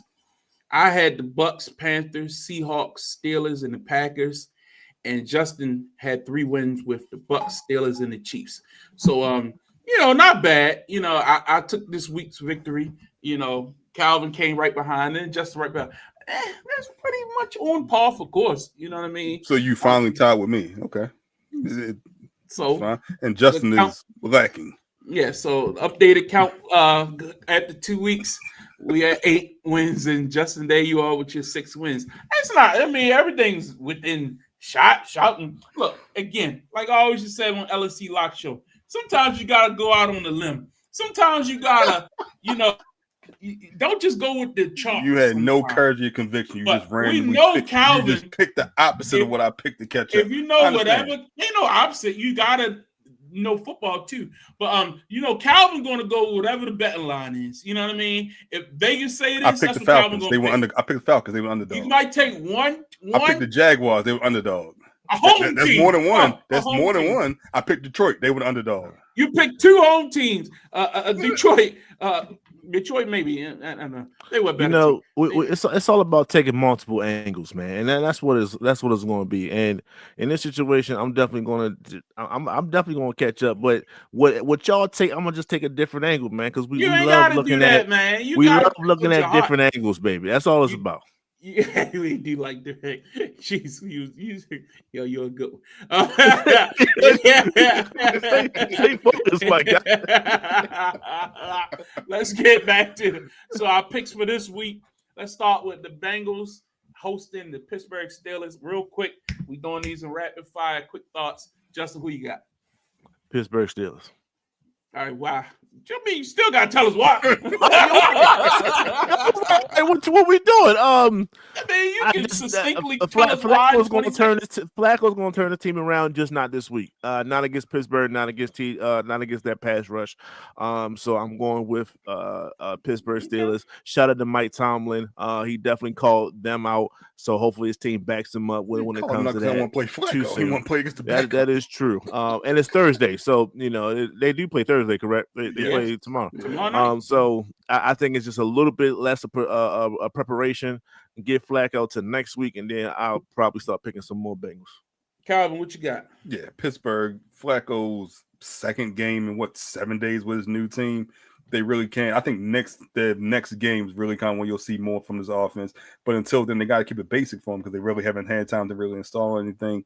I think that hurts them. And Pittsburgh's playing well right now, especially on offense, where Cincinnati can't stop anyone. So, Pittsburgh. Yeah, and I just think Flacco they're getting T.J. Watt back this week. That pass rush, Flacco is a statue. I'm sorry, I'm going with Pittsburgh as well. Next up, the Rams and the Jacksonville Jaguars. After what I saw last week from the Rams, don't know the status of Puka Nacua right now. I'm not overly impressed by them, but I'm going to think that Jacksonville bounces back. I'm going with the Jags at home. Calvin, who you got? This is in London, so they need one. I'm home. That's right, because the Rams actually stayed in Baltimore all week. They practiced in the Oriole Park. Yards, yeah. Yep. Who you got? You got to stop using the whole logo. I'm like, who the hell is this playing? But yeah, I got the Rams. I think they're the better team. I know Jacksonville's second home is probably London at this point overseas. It is. With how many games they played over there. I like the fact that the Rams stayed on the East Coast and then they're going to fly to London in a couple of days. I like their offense. If you tell me there's no Puka, I'm going to see that there's a big game from Kyron Williams, and I like this young Rams defense. Justin, who you got? I still go with the Rams as well. I just, when it comes to doubt, I don't give it to Trevor Lawrence. So he gets no doubt from me. He gets no benefit of the doubt. His offense struggled in which they should have won a game. Like you said, Seattle's no slouch, no doubt. But at the end of the day, they should have won that game. So I have issues with Jacksonville. And I think Matt Stafford can do enough. Devontae Adams can do enough. Kyron Williams can do enough to beat this particular team. Shout out to Travis Hunter, though. All right. Vikings, Eagles. Calvin, who you got? I'm going to go with the Eagles, not because I believe in the Eagles, just because I don't necessarily believe in this Minnesota offense. I know Carson Wentz had a good game previously. I know they got Justin Jefferson. I just don't know if I believe in this Minnesota offense. I'm going to go with Philly. Yeah. Justin, who you got? You say you going Philly? Yeah, Philly. All right. I go Vikings. Only because how else you need to catch up? No, not necessarily that. I just don't believe in Philadelphia right now, and this is not a team that I think they're going to heavily focus on. I think Justin Jefferson and them boys are going to have a great game. So yeah, I'm going with Minnesota. I think Philadelphia is going to slide and continue to slide until the bye season bails them out. I'm going with the Philadelphia Eagles. I think the Eagles are just a better team. and I think they have a little bit more wiggle room, and more jiggle to what they do, and I think that they will have, uh, you know, I think their runway is a little clearer to success. So I think they'll figure it all out and walk right into greatness. I think the Eagles win this game. Next up, the New York Football Giants travel to Denver to take on the Broncos. I think this is a difficult game. I think this is almost like a trap game. I think right now Giants are playing great. I really like what they're doing. I thought they were sensational last week against Philly, but I just think it's too early for me to jump on that bandwagon traveling out to Denver. I think Denver does just enough, knowing that Kansas City's rolling, knowing that the Chargers are right there. This is a must win for them. So I'm going with the Broncos at home to get this victory. Justin, who you got? First and foremost, shout out to the Giants. Dart and Scatterbo is looking like peanut butter and jelly right now. Yes. So with that being said, they have a nice connection, but it's still not enough to compete with Denver. I think they're just going to sit everybody. They're going to lock everybody up. I don't think their receiving core scares anybody on the Denver secondary. So they're going to sit for a lot of stuff, and they're going to probably bring down a safety and dare Scatterbo and all them boys to try to run on them, unlike they did for Philadelphia. So yeah, I'm going with Denver. Calvin. I like Denver. Even though like Jackson Dart and Scatterbo have been playing well, they're going against probably the best defense that they played thus far in Denver. And Bo Nix is starting to come around. That offense is starting to come around, in my opinion. They had a terrible showing in London, and the defense really held them up. But prior to that, against Philadelphia, they really played well against a tough defense, in my opinion. So I'm going to go with Denver. Yeah, definitely. So all of us to feel the same about that game. Next up, Colts, Chargers. Chargers know they need this. The AFC West is really to be a dogfight down the stretch. But right now, if you don't look now, the number one seed in the AFC is the Indianapolis Colts. And Daniel Jones has this team humming. It's not just Daniel Jones, though. And I think people need to really pay attention. Jonathan Taylor is leading the NFL in rushing. I know we talked about what's going on in Atlanta. I know that's great. But Jonathan Taylor is ahead by about 200 yards if you look at the stats. The guy has been phenomenal. He's getting in the end zone. He's catching the ball out the backfield. He's been a great help to Daniel Jones. And this 1-2 punch, I think it's not going to be something that's just a fluke for a couple weeks. I think they're here to stay. I like the Colts. I think they win this game on the road. I'm going Indianapolis. Calvin? Is it really a road game when you play against the Chargers in LA? Look, if you watched this show before, if you watched LNC Locks, this is about the time of year where I start believing in the Chargers for whatever reason. And they fail you every time. So it's about that time I'm start picking the Chargers again. They are 4-2. They came off a tough victory against the Miami Dolphins last week in Miami. I'm gonna back my guy Justin Herbert, even though they're on their third string running back, I believe, because Omarion Hampton and Najee Harris are both out. I'm gonna go with the Chargers. I still just think the Colts are fool's gold, and it's gonna turn midnight on them at one point. It's not like they have a clear cut down this runway, or that they have the motion to stay atop this AFC East. So I'm gonna go with the Chargers. I believe in the Chargers. I'm gonna pick them until we get around midseason and they let me down again. So I'm gonna go with the Chargers. Justin? I had no faith in the Chargers. I had no faith in Justin Herbert. When it comes to big games, I count them out. Kansas City is going to catch up with them and take the division lead. And with all that being said, it has to start eventually, and it starts this week. Let's go with the Colts winning this one. I'm going to say relatively easy. That's what I like to hear. Relatively easy. Okay. Next up, this classic NFC East matchup. The Commanders and Cowboys in Dallas. Calvin, take it away.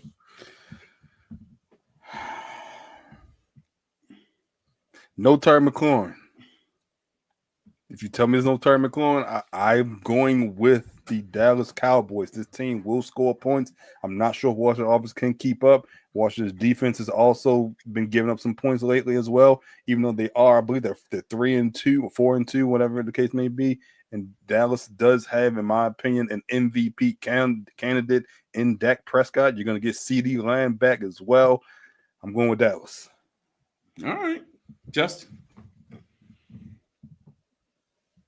I also will go against Dallas and choose the Commanders. I believe they're going to win. I believe JD5 is going to have a phenomenal game.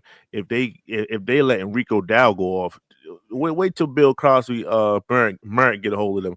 And he's going to get Bill Cosby Merritt. Cosby. That's what I said. That's his name. Stop saying Jacory. Goes by Bill. He's going to have a phenomenal game. JD5 is going to have a phenomenal game rushing the ball. Debo is going to have a phenomenal game catching the ball around, short yardage and making big plays out of that. I think they bounce back, and they're going to take the Cowboys to bounce back off of ball. So let's go with the Commanders. This is tough. Is CD coming back? Word on the street, he coming back. I think he's playing. He may be limited, but I think he's playing. I'm going with the Cowboys. I think the Cowboys at home with those weapons, with that offense. Washington leaves a lot to be desired offensively right now. I need to see more. And the defense wasn't phenomenal either. We talked about the Cowboys' run defense. I didn't see much resistance to what DeAndre Swift was able to do on Monday night. So I'm going with the Cowboys. That's right, Kenya. I got you, baby. I'm holding them down. Cowboys get the victory this Sunday against Washington in the rivalry game. It got to be somebody who defends the Cowboys on this show. I got you, babe. Anyway, next up, Tampa Bay and the Lions. Big game of the week. A lot of injuries on both sides. A lot of injuries. I'm going with the Lions at home. I don't think that's much of a shock. I think the Lions at home is completely different than the Lions on the road, as is well documented. I think they'll get back to what the game plan is, and I think they'll win this game. Again, we know about Tampa Bay's missing pieces. If they had Ibuka and they had all the guys that we know about, I think they would be a lot closer. I think it'll still be a game, but I just think the Lions will overwhelm them at home in that dome. I'm going with the Lions. What you got?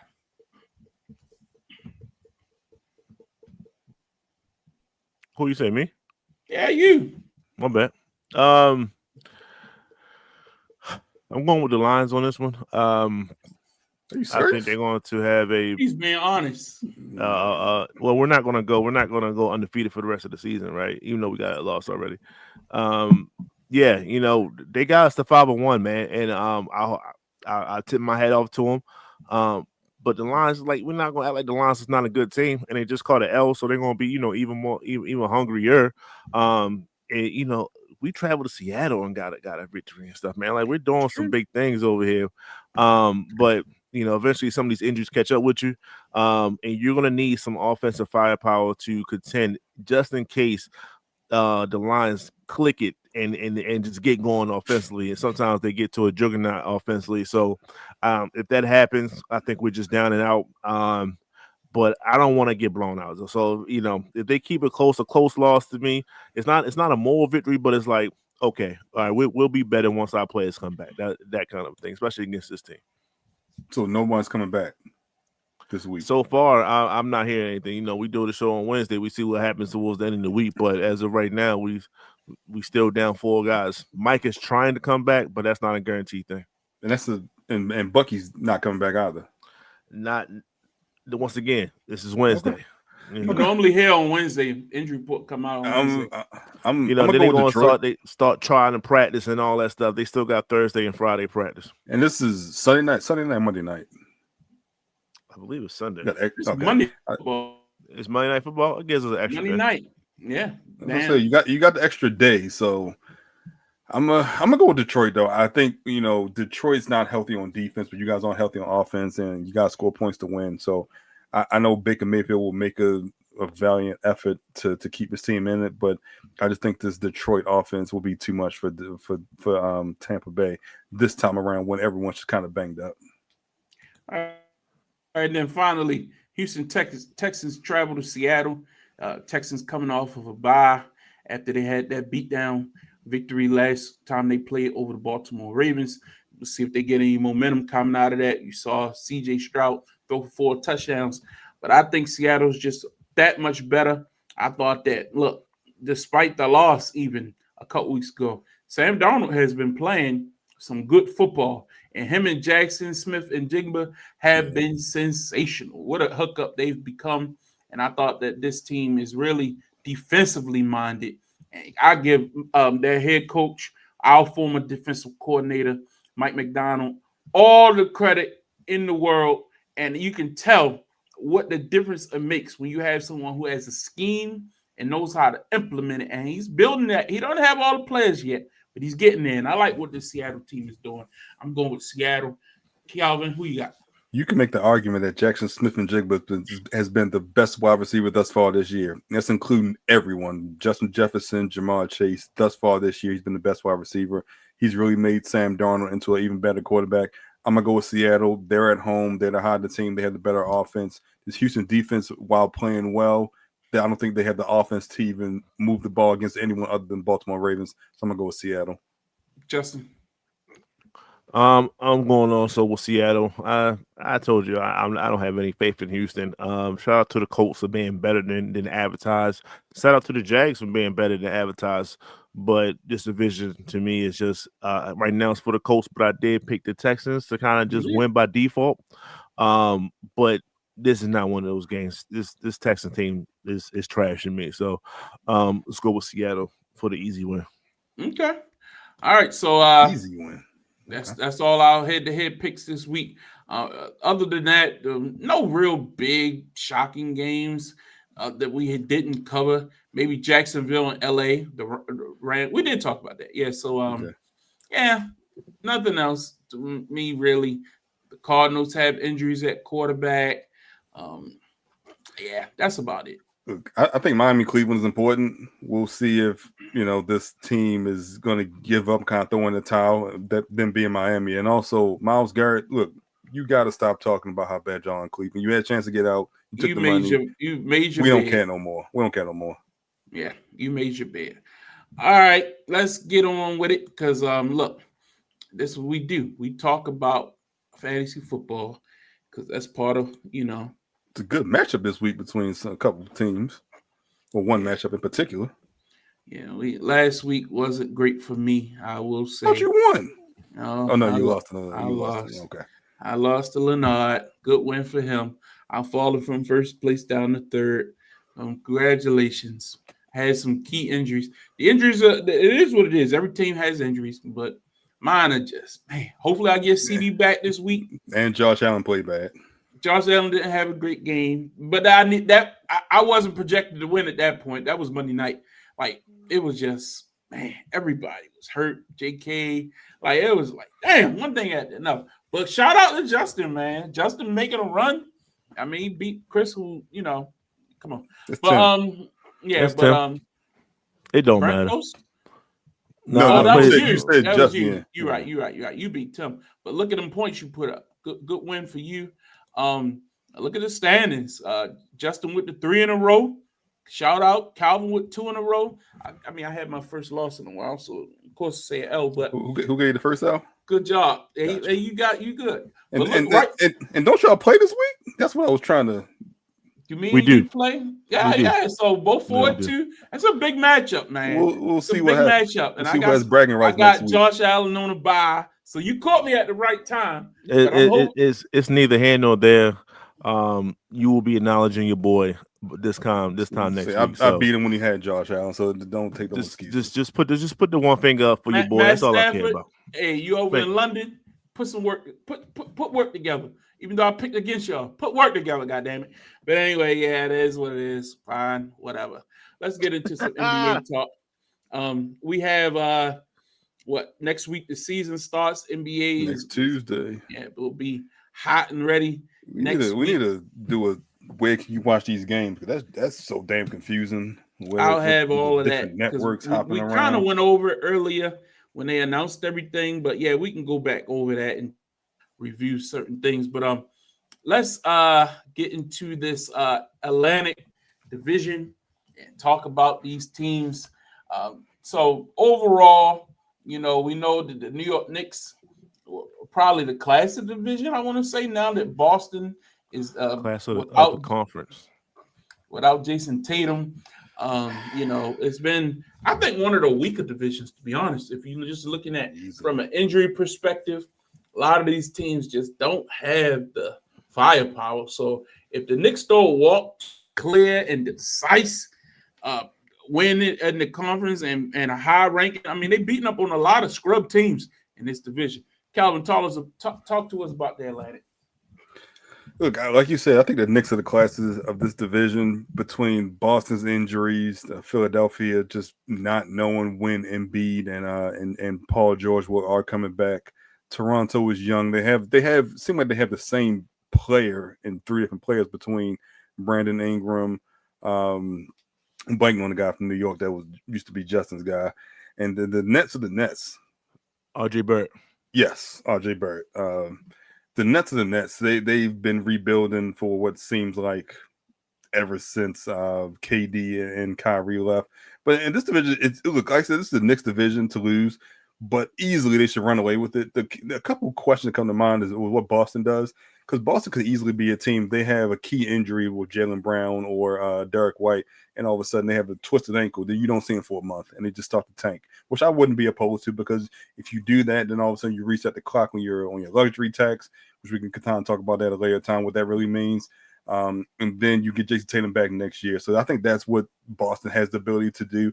Otherwise, like with Philadelphia, the Embiid has already injured. He was injured after last season. Paul George is injured as well, and he's gotten older as well.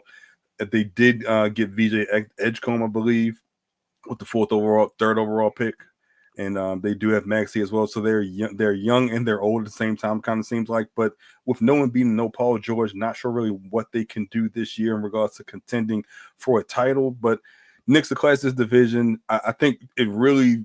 The question is what if anything the Knicks do to add to this team come the All-Star break. But in my opinion, the Knicks should easily run away with the Atlantic division. Now that's your team, Justin. Yeah, so look, it's not, I am a little bit worried about Tatum. He's really striving to come back this season. So I don't see that. If Boston is close, they're going to give it a shot. And I think he's going to give it a shot. So let's hope that they are down and out, so that there's no shot for him to come back. The Nets are the Nets, so we're not necessarily tripping on them. Toronto, we're not tripping on them. And Philadelphia, the health is everything. So if you can tell me that the MVP and Embiid can come back and play 60 games, okay, all right, we're gonna be looking at him sideways. But if he goes back to his 20 to 40, we cool. We know it's no issues there. And yes, so when it comes to us, when it comes to the Knicks, I am the resident Knicks fan here, and it's all about blending. We got to blend in a lot of stuff. We got to blend in the new coaching staff, Mike Brown, and what he's trying to implement here. We got to blend in a new starting lineup and actually rocking with it. We got to blend in Josh Hart going to the bench. What's the new starting lineup? They starting Cat and Mitchell Robinson. That's what it's looking like. Oh, okay. So blend in, which means now Josh Hart goes to the bench and see how that pans out. We had some faith in Malcolm Brogdon, and next thing you know, he retired on us. So you just never know. You never know what's going on. He was playing for y'all. No, he was going to definitely get some time. He was going to get some DMPs too, but he was going to get some bump too. Jordan Clarkson. We gotta have patience with Jordan, because sometimes he can go into J.R. Smith mode and just start jacking passes, and we don't necessarily need that from Jordan Clarkson. We might just need you to pass the ball a little bit more this game. And so it's a lot of stuff that we gotta mend out. So the fact that people are saying like, yo, it's y'all's to run away with, I can say that was the case if Tiz was still the coach. No, we gotta go through some things right now to make us better for the playoff run that Mike Brown could prepare us for, versus Tiz, which will probably a little more likely to not burn us out into this weak division. Why would you play him like that? So that's what it's about. Moving forward into the playoff, we are a playoff team, and we're going to see if we can make another deep run to the championship. Yeah. Let's move on to the Northwest Division. in the Western Conference. Pretty competitive when you look at Denver team, Minnesota, the defending champion OKC, now Portland, and Utah. Utah is one of those teams where a sneaky, interesting, at they can be a tough out each and every night, but not going to make any noise playoff wise. But far as top heavy, you can't get no heavy in what you're going to get with the Nuggets, Minnesota, and OKC. OKC clearly is the class of the league. Will there be any drop off? Will there be any changes after you win a title? You start resting on your laurels, or does this team just take it to another level? That is going to be the question. Can SGA keep this team at that same level of hunger and enthusiasm that we saw when they won to win the NBA championship last year? Justin, your thoughts on the Northwest Division? Shout out to Portland. Homeboy is now on Anthony Simons is now on Boston. But shout out to Dane coming back home. Him, Drew Holiday, and everything is just going to be good enough to get second last in this division. Utah will all once again be last in this division. Just get rid of Lauri Markkanen and get him up out of there. He's just wasting his career there. And now you got the big three. OKC definitely will take his rightful place at number one in the league, if not definitely in the conference. And the battle, once again, it will be 2-3, Minnesota and Denver. And I think Minnesota, this is their time to jump Denver as being the second best team in this division. Really? That's a lot to say. That's a lot to say, I know. But I think what's the boy name? Anthony Edwards. I think he takes another progression in being the best two guard in the league and trying to be one of the best players in the league. I think he takes that next step up. And I'm not saying that Jokic is going to take a step down or anything like that. They did clear a lot of negative space out. But I got to see how they operate once they got rid of Michael Porter Jr. So I know he wasn't the best player, but they still had a system. They had a flow, and now you get rid of a big person in that to complement him with other pieces. Can that be done? Of course, it can be done. I just don't think it's going to be done within like having a smooth season from the jump. I think Minnesota and I think OKC actually hit the ground running to one of the best, one of the better records in the league. That's interesting. I think this has potential. And arguably one of the best divisions in basketball. Like you mentioned, Portland, that's going to be Portland. We'll see when Dame comes back, if Dame comes back this year. Utah, Lauri Markkanen needs to get out of there. I don't see what Utah is doing, not trading him and getting those assets. Detroit's a great place for him to go. I think we talked about that last week. I think Denver has potential to be the best team in this division, the best team in the league. This arguably is the best Denver team with Jokic. When they added Bruce Brown again, they got Tim Hardaway, they added Cam Johnson, and I think they also added Jonas Valanciunas, I believe, it's Sunday they added. They are deep this year. And when you give Jokic help and you give him a playmaker in Cam Johnson, you give him a defender in Bruce Brown and a shooter in Tim Hardaway Jr., I think they have the potential to have the best record to be number one team in the West. Minnesota, I think they take a step back just because the teams around them are so much better. This is not saying anything about Ant, but I just think Denver and Oklahoma City are just better than Minnesota. And even though in those series when they play against Minnesota, they won't have the best player because Jokic and SGA will be on the opposing team. And Oklahoma City, I think they have the chance to go back to back. They're going to have a very good team. I also think they have the chance. They start off slow to make a really big splash and kind of get someone from Milwaukee if he doesn't want to be there anymore. But I think that's if everything goes wrong in Oklahoma City. But Denver and Oklahoma City, I think they could meet in West Conference Finals. We'll talk about that next week. But this is the best Denver team that Jokic has by far. Yeah, I agree, and I really have high hopes for Denver. It's just something about Minnesota that just rubs me the wrong way, and I think after what happened last year in the playoffs, there's a lot of pressure on Anthony Edwards. I really think so. I mean, I know he beat the Lakers. I know that he celebrated walking around the building like he just won the NBA title, but then to go out like he did, I think he has to bounce back. And you talk about the best two guard in the league. You said that right, Justin. So he better than SGA? I think SGA is a point guard.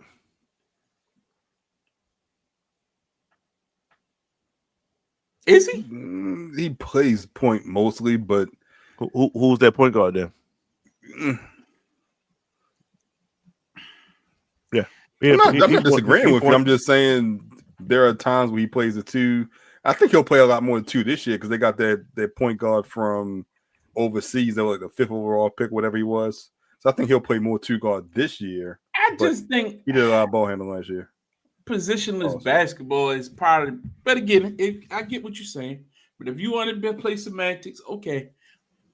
I just think there's a difference. Like he doesn't have the scoring prowess of an SGA. He doesn't have the killer instinct as an SGA. I mean, for him to take this team to the next level, he got to be more consistent for me. So I'm going to be watching that. And Jokic is Jokic. We all know what Jokic is. So we'll see. Let's see if Jamal Murray can actually stay healthy for a season. That will be the question.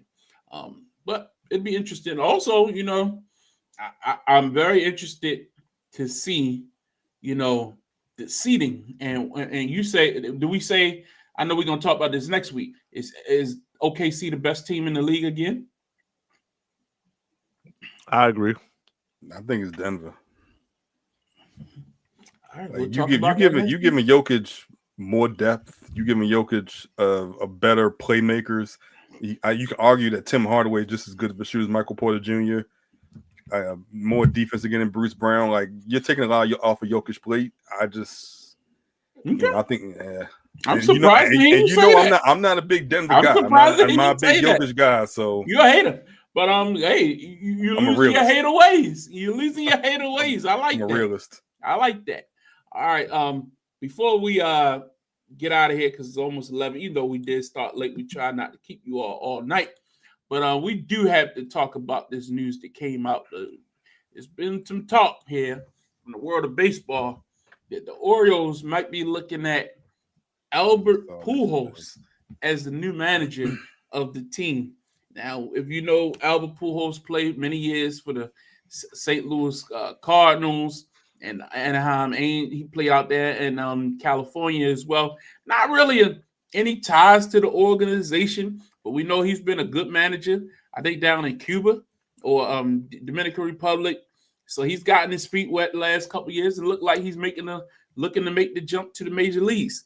Calvin, do you think this has the splash, the value?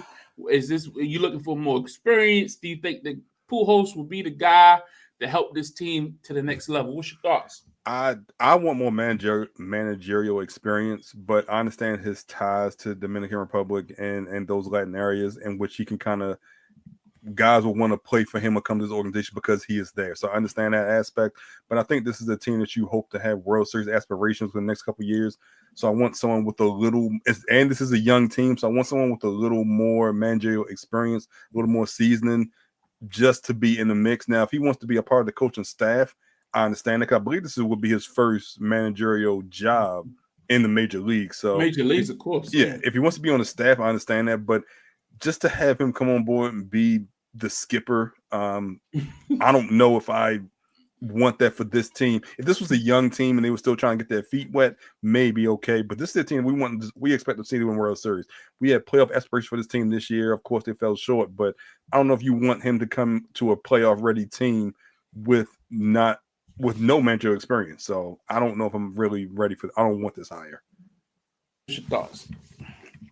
It's tough. It's tough. I can't think of too many great the first season greatness from being a player to switching over to being a manager. It's tough, but I believe he has a ring, if I'm not mistaken. I think Albert Pujols at least got a World Series victory. He got a couple of them. He got a couple of them as a player. Okay, bet. And he himself is legitly one of the greatest hitters of all time. Yeah, he can teach somebody something. So if he wants to use it as a project, I'd rather have somebody with more experience, but he got a World Series victory, multiple ones. So, okay, I will kick the bucket because what I got before was a putrid season. And then before that, 2 no-shows in the playoffs. Like, we didn't win a goddamn game. So it ain't too much worse than that. Yeah. So if he can say, you know, who am I as a player? If I'm even me as like if I'm a major league player, if I'm subbing myself in for Gunnar Henderson or one of these guys, who am I to tell him that he don't know what he's talking about? Mhm. I ain't got 500 home runs. I ain't got a World Series ring. So, all right, you know, most players like that burn out because it's hard to teach what you have naturally. Mhm. But he wants to do it. He knows all them horror stories that the greatest players do when they try to coach. It don't last long. But apparently he want to do it. So, hey man, it'd be nice to see Albert Pujols on the sideline. I ain't gonna lie to you, I think Paul. it's just he might provide a spark. You never Yeah. know. Like a different perspective, just something different. You know what I mean? Then some no-name white guy we don't know who he is. You know what I mean? And he got the job. Or going back to a retread, get Buck back. I mean, maybe we just need a fresh perspective, fresh blood. What could it hurt? Let's give it a try. You know what I mean? All right. This past week, Monday Night Raw, like I said, we talked about it at the top of the show. You waking up to it. Braun Breaker and the Vision turned on Seth Rollins. Paul Heyman was shot. They destroyed him, laid him out. Bronson Reed eventually joins in, tsunamis him. And look, a lot of people were shocked right off the bat, calling shenanigans. Because again, they were dropping seeds for this for weeks. And we all knew that they were eventually going to do the turn. But this was extremely accelerated. We were just talking about War Games and the Vision being in that match together as a team. There were plans all the way through WrestleMania with Seth being with the Vision going against Roman Reigns. Well, news came out that this past Saturday in this match against Cody Rhodes, when after the match there were pictures of Seth Rollins in an arm sling that fans had posted online, and then people went back to the match and saw that when he did the diving headbutt from coast to coast, that his shoulder kind of popped out. So it appears that Seth does have a shoulder injury, which has been confirmed behind the scenes, and which is why this precipitated this turn happened, and that they decided Seth is going to get surgery. He's going to be gone for a while. Let's do the turn, get the heat on Braun, so then we can set up Braun, Roman, Braun, everybody else to transfer that heat. Do you think this was the right move? Do you think that they should have pulled the trigger on it now? Should they have held off? Should wait, see if Seth can recover? Let this build up a little bit more. What's your thoughts on everything that I just laid out, Calvin? It was definitely a surprise, especially catching the end of Raw live because didn't even realize it was at 8:00 in the morning. Until I think First Take was on, and I caught a whiff of it. But I once you sit back, if Rollins is going to be out, and I heard the earliest estimate was they're talking about 6 months because it was a torn rotator and has to be reconstructed. So you're putting WrestleMania in jeopardy at that point. Then I understand why you make the move, because you can't have him just disappear or just not wrestle for 6 months, and ultimately he has to drop the title, which is going to happen next. But I think it's the right move. Like you said, it was premature, it was early, it was a surprise. But when you start to connect the dots, I understand why it was done. I don't know what other option they had besides this, because you can't have Seth Rollins be the leader of the Vision and not wrestle and not appear and not be in action, because then you'll start to put the dots together that he was actually injured. So I think this was the right move. I think it was premature, which caught everyone off guard, but in the long run, it's the right move. Justin, your thoughts? Look, I'm not knocking anything that Calvin just said, but at the end of the day, you just said, like, well, how can you justify? We was literally justifying him not having the title or not going for the title or whatever with his past injury. And we was like, yo, he got a whole 6 to 9 months where as though like he can like show up and not wrestle and all these other things. So I mean, all those could have been still on the table, but at the end of the day, I don't know. I need to see the doctor's report that he's had this surgery and it's been completed So you don't believe that he actually before I believe anything from Seth Rollins ever again. He lose all benefit of all doubt. No, I don't believe it. I think he's 100% fine. I don't believe his wife. I don't believe their child. I don't believe none of them. I don't believe this is not what a you do when single person. What happened last time? You get these so responses. So fool me once, right? So if he's legitimately hurt, then he's legitimately hurt. Then if I don't see him in like a month, I'm like, oh, well, I guess he's hurt. I need like 2 to 3 months. I need 2 to 3 months where I don't see him, and then I'll be like, okay, he's hurt. I can't even go for 1 month. That's an extended vacation for him. No, but sir, what's I can't do wrong? it. This has been my problem. I've been arguing with people the last few days. I'm like, they boil crowd wolf. I don't believe that he's hurt. I'm like, okay. Like when I grew up and you grew up watching wrestling, we were kids before we knew what the internet was and before we had everything spoiled. You know what we did? We watched the show and we enjoyed what they presented. Yeah. And when the surprise happened, you were like, damn, that was great. Like, I think the internet has spoiled so many wrestling people to the fact that they feel entitled. Like, how could they lie to us? Like, wrestling is built off, it's a carny business. The whole point is to try to fool you that, hey, he's really hurt. Hey, when Macho Man got bit by that snake, the poison really went into a stream. Like when like different things happened, when Jake Roberts was blind by the perfume being and sprayed until you got his face crushed and all that. I get you. Papa Shango really put a curse on you. And I hear all those things. That's what the point of this business should be. It shouldn't be, you're supposed to come out and tell us the right injury. And who? This ain't the NFL. This ain't NBA. The point is you don't know. So you have to tune in to see what they're going to actually do. Now, if you're a reporter and you want to know the facts and you feel like it's part of my job to know exactly who's going to be appearing every week and I mean, that's your job. I mean, you get paid for that. You deal with it. I mean, that's part of life. But I'm talking about from a fan perspective.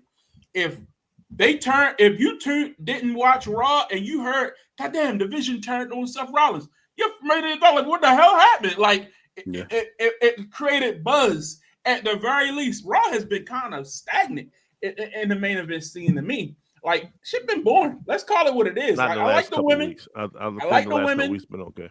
I just think I haven't felt nothing that's like made me like, oh, okay, in a while. You know what I mean? And unfortunately, it shakes some things up. But where do we go from here? Let's that's their job. Where do we go from there? Yeah. They gotta figure it out. Because if he's not hurt, then he defends his title. Now it's the Seth versus whoever now. Seth versus everybody because everyone turned his back on him, whatever the case may be. But if he is hurt and he's legitimately hurt, then now is or he's a vacation hurt. It don't matter. It's okay. What's next? Are you going to put it up for title? Are you going to put it up for grabs, battle royal, eliminations? All those things are on the table, which is cool. Both things are cool. I just don't believe anything that comes from his social media. I'm just telling you what I'm saying, and that's part of the problem. That's all it is. So he come out and say he's hurt. I don't care. You would have preferred that he vacate the title first before this happens, and he vacates the title and somehow after. I'm just telling you that it doesn't matter. It just doesn't matter unless I see unless he's going for a few months. I'm like, oh yeah, he was really hurt. To believe it if it's true or not. I'm just saying from a just purely wrestling, I'm like, it don't matter to me. Like if he wasn't hurt, like we see injury angles all the time. But even in this, it's like you had to suspend your belief in any of this stuff. When Roman get laid out by Bronson Reed doing like 10 tsunamis on, you're assuming, damn, you ain't gonna do nothing that big, and Roman gonna be there next week. You thinking he gonna be gone for a little while. In real life, we know, he filming a movie. Or you know what I mean? That's people who know what's going on online. And I think what Seth did, because all those things are still true. All those things are still true. None of those things aren't still plausible. And for the majority of people, they all still believe those things. So no one's saying that. It's with him. People don't like it. It left a foul taste in a lot of people's mouths when he was like, so you let him win because you thought you was injured, but you really wasn't injured. Then you played on that. It's some people just don't find that cool. If you hurt, you hurt.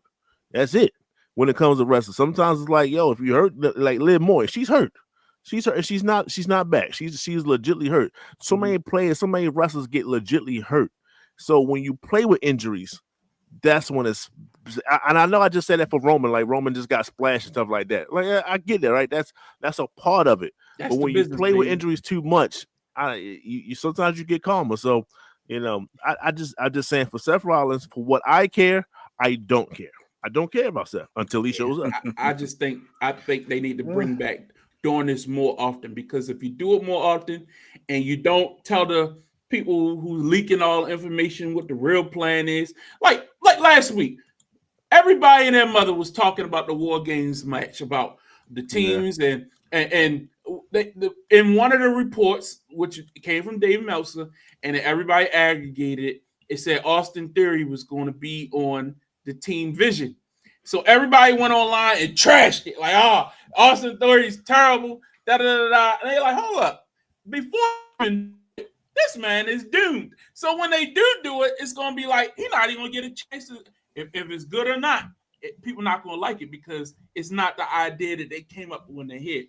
But had you not known about it and it was a surprise, Austin Theory, you might not like it, but at least you are reacting raw in the moment. And I think like that, of course, I mean, that was worse for you. But I'm just saying, it's just, I think certain things aren't given a chance because people know about it and they already pass a judgment before they see it. That's all. So that's new age wrestling, baby. You gotta get with it. The internet age of wrestling. It is what it is.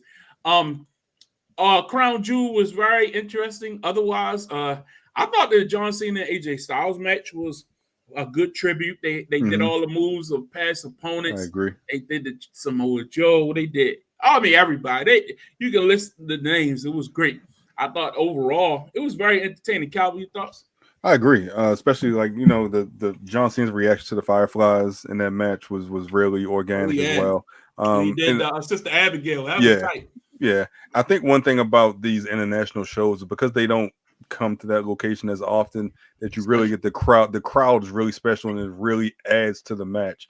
Because regardless of what, they're just excited to see certain performers. Yeah, John Cena's just seeing Punk's, and that just adds to the match. I think this was probably the second best match in my opinion against Crown Jewel. But and even Cena writing the intro for AJ Styles, like that just added to it as well. And like I said, whatever Cena wants to do in his farewell tour, he can do, because he's right so far. John Cena has done no wrong with with all these matches when the last since the second Cody Rhodes match. Since the second Cody Rhodes match. So that entire match, just from the intro to the Fireflies, just to the ending, I appreciated it. And like I said, I'm just enjoying John Cena tour. So yeah, it was a great match in my opinion. Justin? Once again, it's also I agree, it was a great match. It is what it is. It was a nostalgia match. Yep. When I sat back and I'll repeat this on We Talk Combat, shout out to King and the crew. We just went through a week where John got 4 dates left and he's gone. AJ came out and said next year is his last year. Yep. The Dudley Boys had their last match. Mm-hmm. The Hardy Boys on their last leg. It should be done too. They should be done too. And shout out to Bully Ray, Bubba Ray Dudley, and how he acted on his way out. It's a lot of guys that's just ending their run, but they're doing it their way. We went through a whole era where once you got past 30, it was either or whether you was going to make it. All these wrestlers started to kill over. So shout out to these guys that's performing. So when I see AJ and John put on a match, I don't care if they doing 1,001 finishers or not. It don't matter. It was the fact that they're doing it the way they wanted to do it, and they're doing it on the way out of it. And then we're not going to see these guys again. They might come back from guest appearances, but we're not going to see them no more. So shout out to them. They still performed at a high level. I loved it. To me, that was the highlight of the night. To me, everything else was cool, if not okay. But shout out to that. I don't know. The highlight of the night for me was them. Yo, these ladies. No, absolutely not. These ladies. Oh wow. Yo, EO and Oscar, phenomenal. Absolutely phenomenal when they work together. Absolutely. Did you watch a different match than I watched?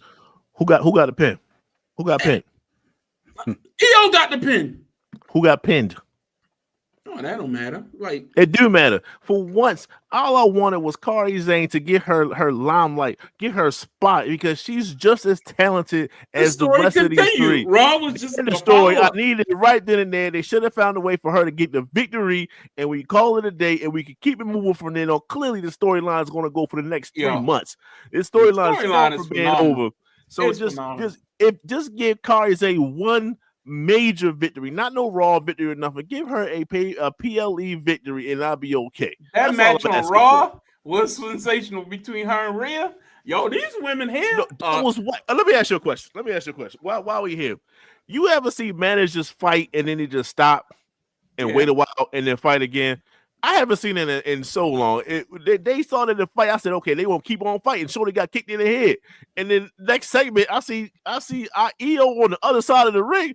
I was like, you just got kicked in. You should be still fighting. What's going on? Yo? But besides that, these ladies are holding down. Shout out to Becky as well. But they are holding down the women's side, especially on Raw. That's true. And they all of them did a phenomenal job. Yeah. And I think Asuka, she's taking this to another level. Phenomenal, man. Her villain run right now, or heel run, is spectacular. And she's making Kyrie sympathetic. Like, she's the most sympathetic heel in the business. That's what I'm saying. When she goes over, she's going to go over big. Got to build to it. I think they're going to do it at War Games. They got to do it at War Games, man. That's just like the fire. Yeah. This is great. I thought the action and the crowd helped. You know what I mean? I just thought it was good.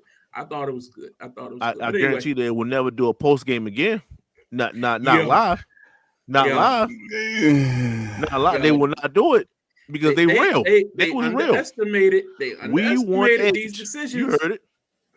They heard it. They underestimate the Saudi chants, all that stuff. Man. Like, man. The Edge chants, blood money, all that kind of stuff. But Edge. Look, guys, let that go.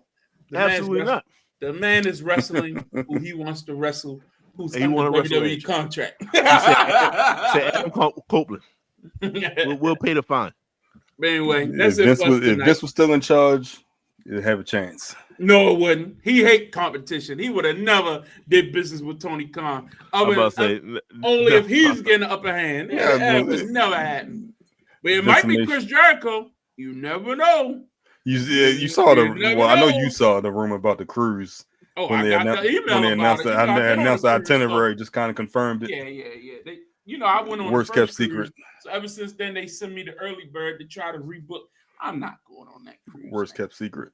But I could easily see Cena versus Jericho as his final match. Easily, they were opponents. I thought his contract wasn't up until January. I think it's December. Okay. But again, I could easily see it. I don't think it'll happen. But Edge was a big opponent. Who would you say was Cena's number one opponent in his career? Is he not fighting Lesnar? Edge and Randy Orton. I think Edge was a big opponent. I thought Triple H was a big opponent. But, they could have done Batista. They could have done. But I think Batista's done. Right? He is done. Batista looks like a normal human being now. Yeah. Like, done. Rock and him had two big WrestleMania. Now Rock could always come back, but he would have Rock to come made back a comment this week. He would have to answer so many questions. I don't know if he wants to do that if he's not ready to come back and be back for more than just one appearance. Yeah, but the interesting thing is we know the match was Roman Seth at WrestleMania. So now if that's out the question, Braun Breaker. I was gonna say, is that part of the reason why the Rock comes back and finally get this Roman match? Or I think it's Braun Breaker, but we gotta watch what they're doing with Jay. I think Breaker's on that incline now. Yeah, I mean, I don't think that stops his shine, but but we gotta watch what they're doing with Jay Uso. Happening. I don't know what it is yet. Think the heel turn is happening? I don't know, but something with him and Roman. I don't know, but I like the story that they building. Like at the end of that, in that perfect match, when Roman told him, I didn't need y'all. I told y'all not to come out here. And y'all caught, like He's about to get destroyed too. So Yeah, that was a lot. Yeah. But anyway, folks, I know we went a little long tonight, but it's good to be back. I know y'all missed me, and I made the show just a tad bit better. But so no, y'all did great last week. But this was a good show. We appreciate all the feedback, everybody who tuned in tonight, and we'll be back next week. Remember, next week our full NBA preview. So we won't do as many NFL games. Hold back a little back on that, and do our full superlatives. Who we got winning the NBA title, MVP, all that kind of stuff. We'll have that in full next week. And in 2 weeks, we'll do a check-in. It'll be about our mid-season mark, about week 9. Check in on our NFL picks and who we had going far, who we had going to the playoffs. And like we did last year, we'll be able to swap out. If we're not confident in one or two of the teams that we had on our list, one in the AFC, one in the NFC, we'll give each person that option to do so. I guarantee we all swapping out the Texans. Somebody getting swapped, but I don't know. I'm not going to talk on that just yet. But we'll talk about that in 2 weeks, not next week. But next week, you had Miami. I take that back. Yeah, I got Miami. Next week will be a more basketball heavy show, and we'll get into more in depth. And we'll be back next week for another edition. For Calvin, Justin, I'm Larry. See you next week for another edition. Get off the damn fence. Have a good night.